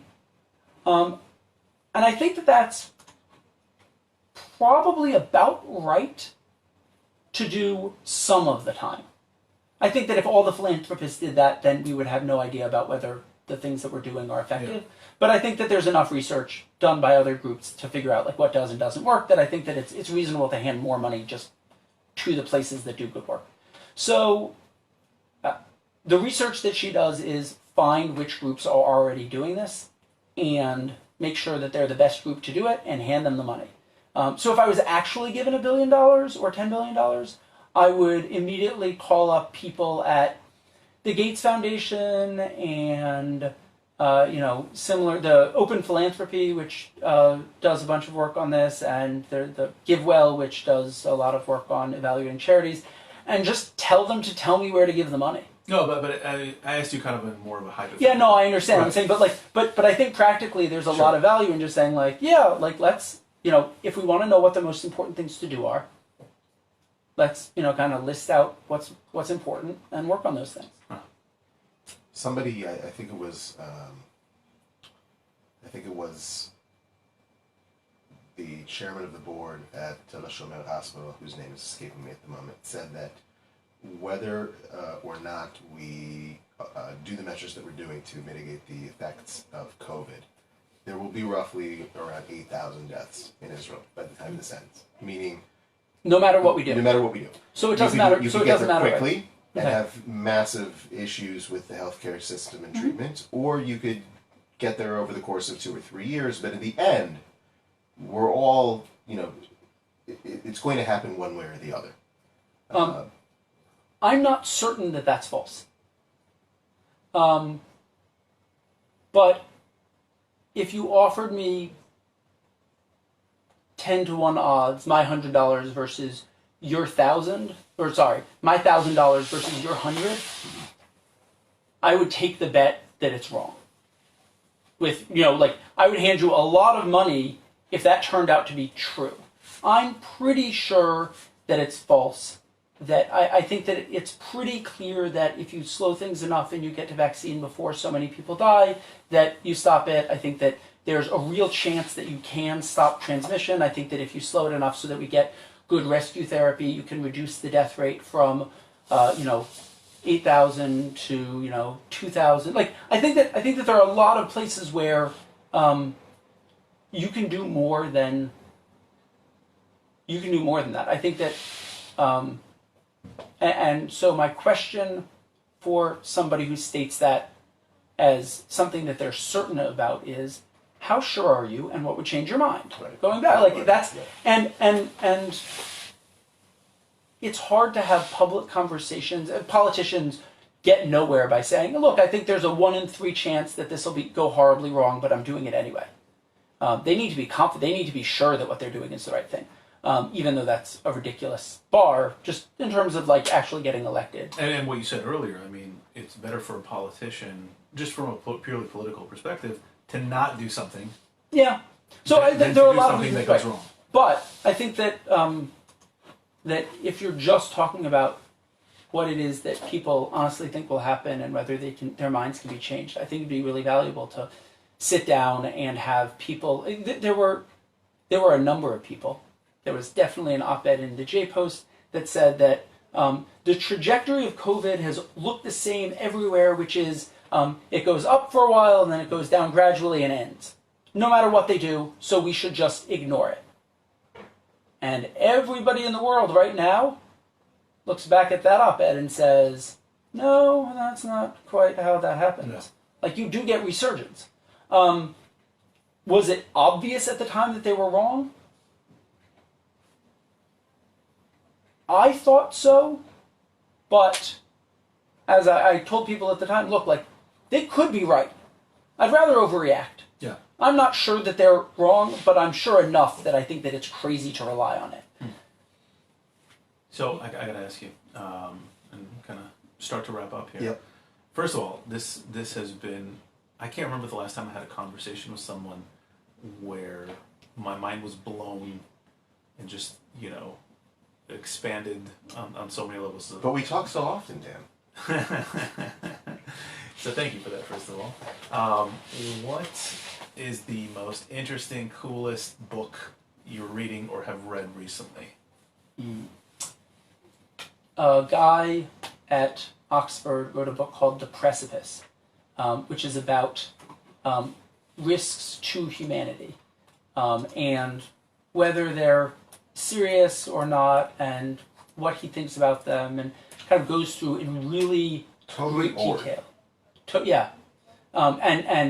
It's a really interesting, well-written book, and I don't only say that because I got to thank you for helping with the biosecurity chapter, but it doesn't hurt. Is it going to give me a panic attack? I don't think so.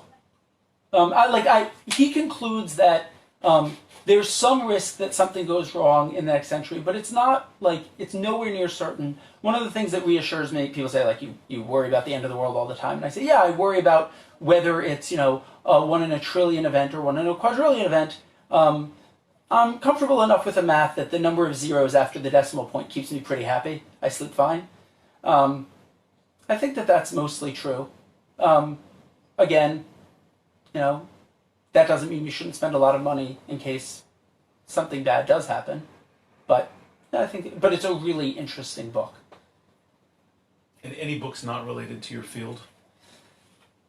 There's a book that I'm kind of in the middle of called Utopia by I want to say Dana. I'll look it up real quick. By John Dana. Looking at my e-reader, that talks about like what could the future look like, and would it be bad if humans like never had to work and like could just like sit around doing nothing, or would that be like really good, and what might it look like?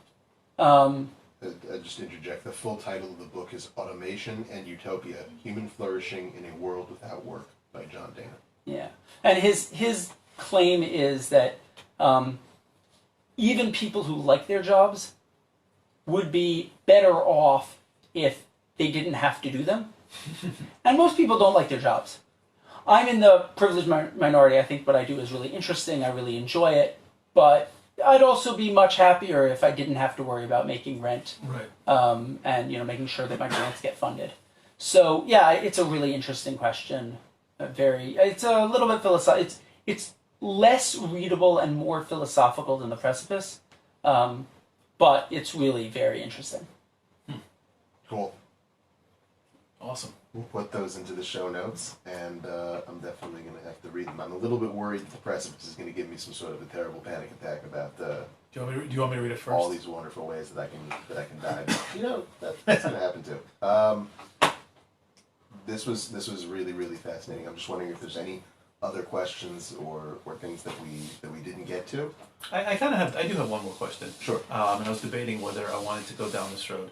So definitely don't want this to turn into like this could be a whole another podcast.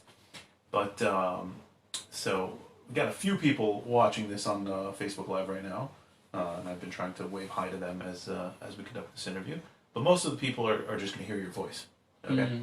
And you are an Orthodox Jew, right? Yes. You're wearing a kippah.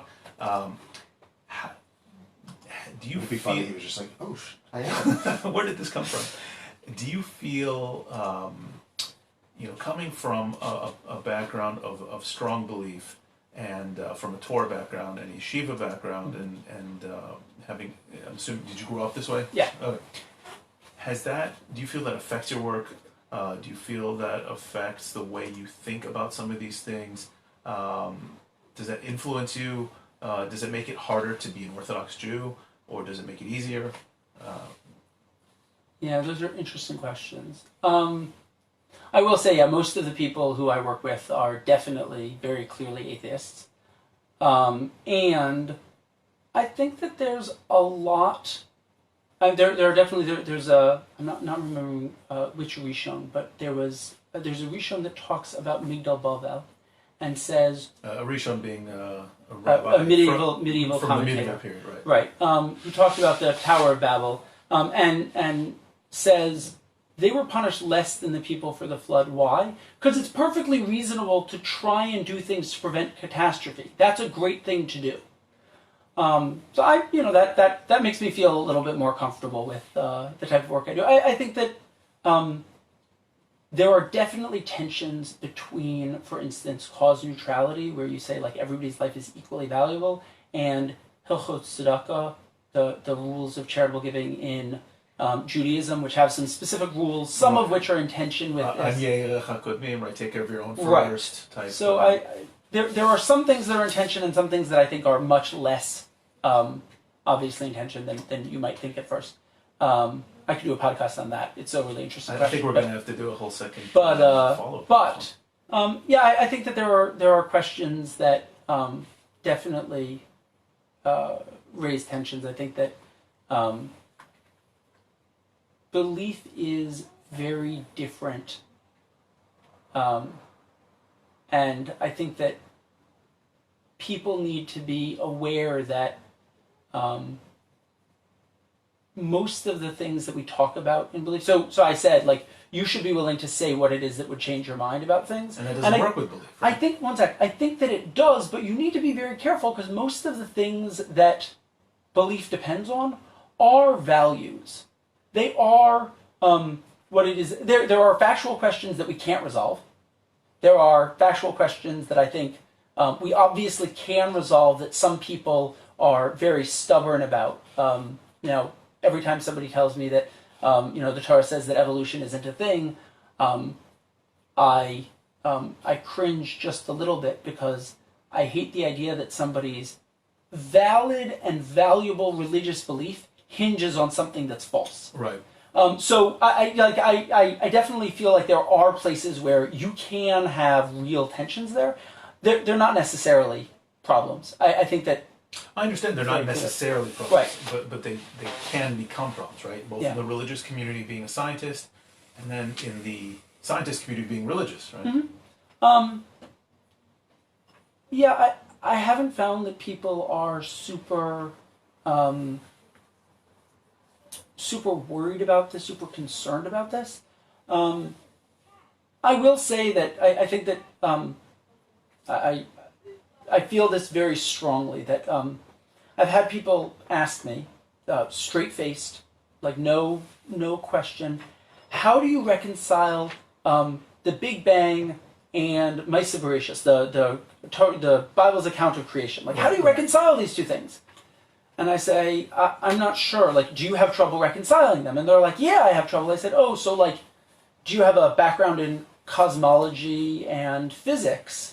And they say no, and I say, oh, well, have you like done an in-depth study of all of the commentators and the philosophical and non-philosophical literature in Judaism about the creation account and how it is that you can understand it? And they say no, and I say, okay, great. So there are two things that you don't understand, and you don't understand how they fit? Yeah, of course you don't. Like, that's not an objection. So I think that part of this is, people have a really easy time coming up with objections that they themselves can't answer. Right. Which isn't surprising. I think that I definitely think that questioning these things is valuable. I think that people should do it.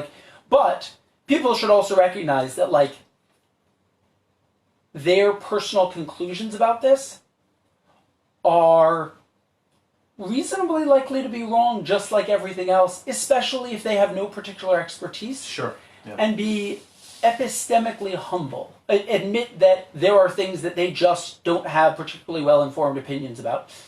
And that needs to be okay, because there's a limited amount of time to do everything, talk about everything we'd like to, explore all the questions that we're interested in. But we live life and try and make good decisions anyway. Awesome. I feel a lot better about a lot of things after having this conversation with you. I think that we're in a very, very strange and unknown place right now in terms of our lives, especially the time that we've been on this planet. But I don't think that there's value, and I think that you have delved into this very, very thoroughly. I don't think that in this particular case there's a great amount of value in fearing what we're going through right now as if it is the apocalypse. No, this is not. Apocalypse is coming in November, according to my chart of crazy things happening in 2020. Yeah. After nunchuck wielding bears and we avoided the murder hornets, so now. So this was my this isn't the end of the world. The end of the world has a lot more explosions. Yeah. Yeah. Exactly. Awesome. Dr. David Manheim, thank you so much for joining us on Thank you. Jewanced. And I think we're going to have you on again. There's a lot of things we can talk about. Great. If you're really to come back. Have us. Yeah. Mm. All right. Awesome. Thanks so much.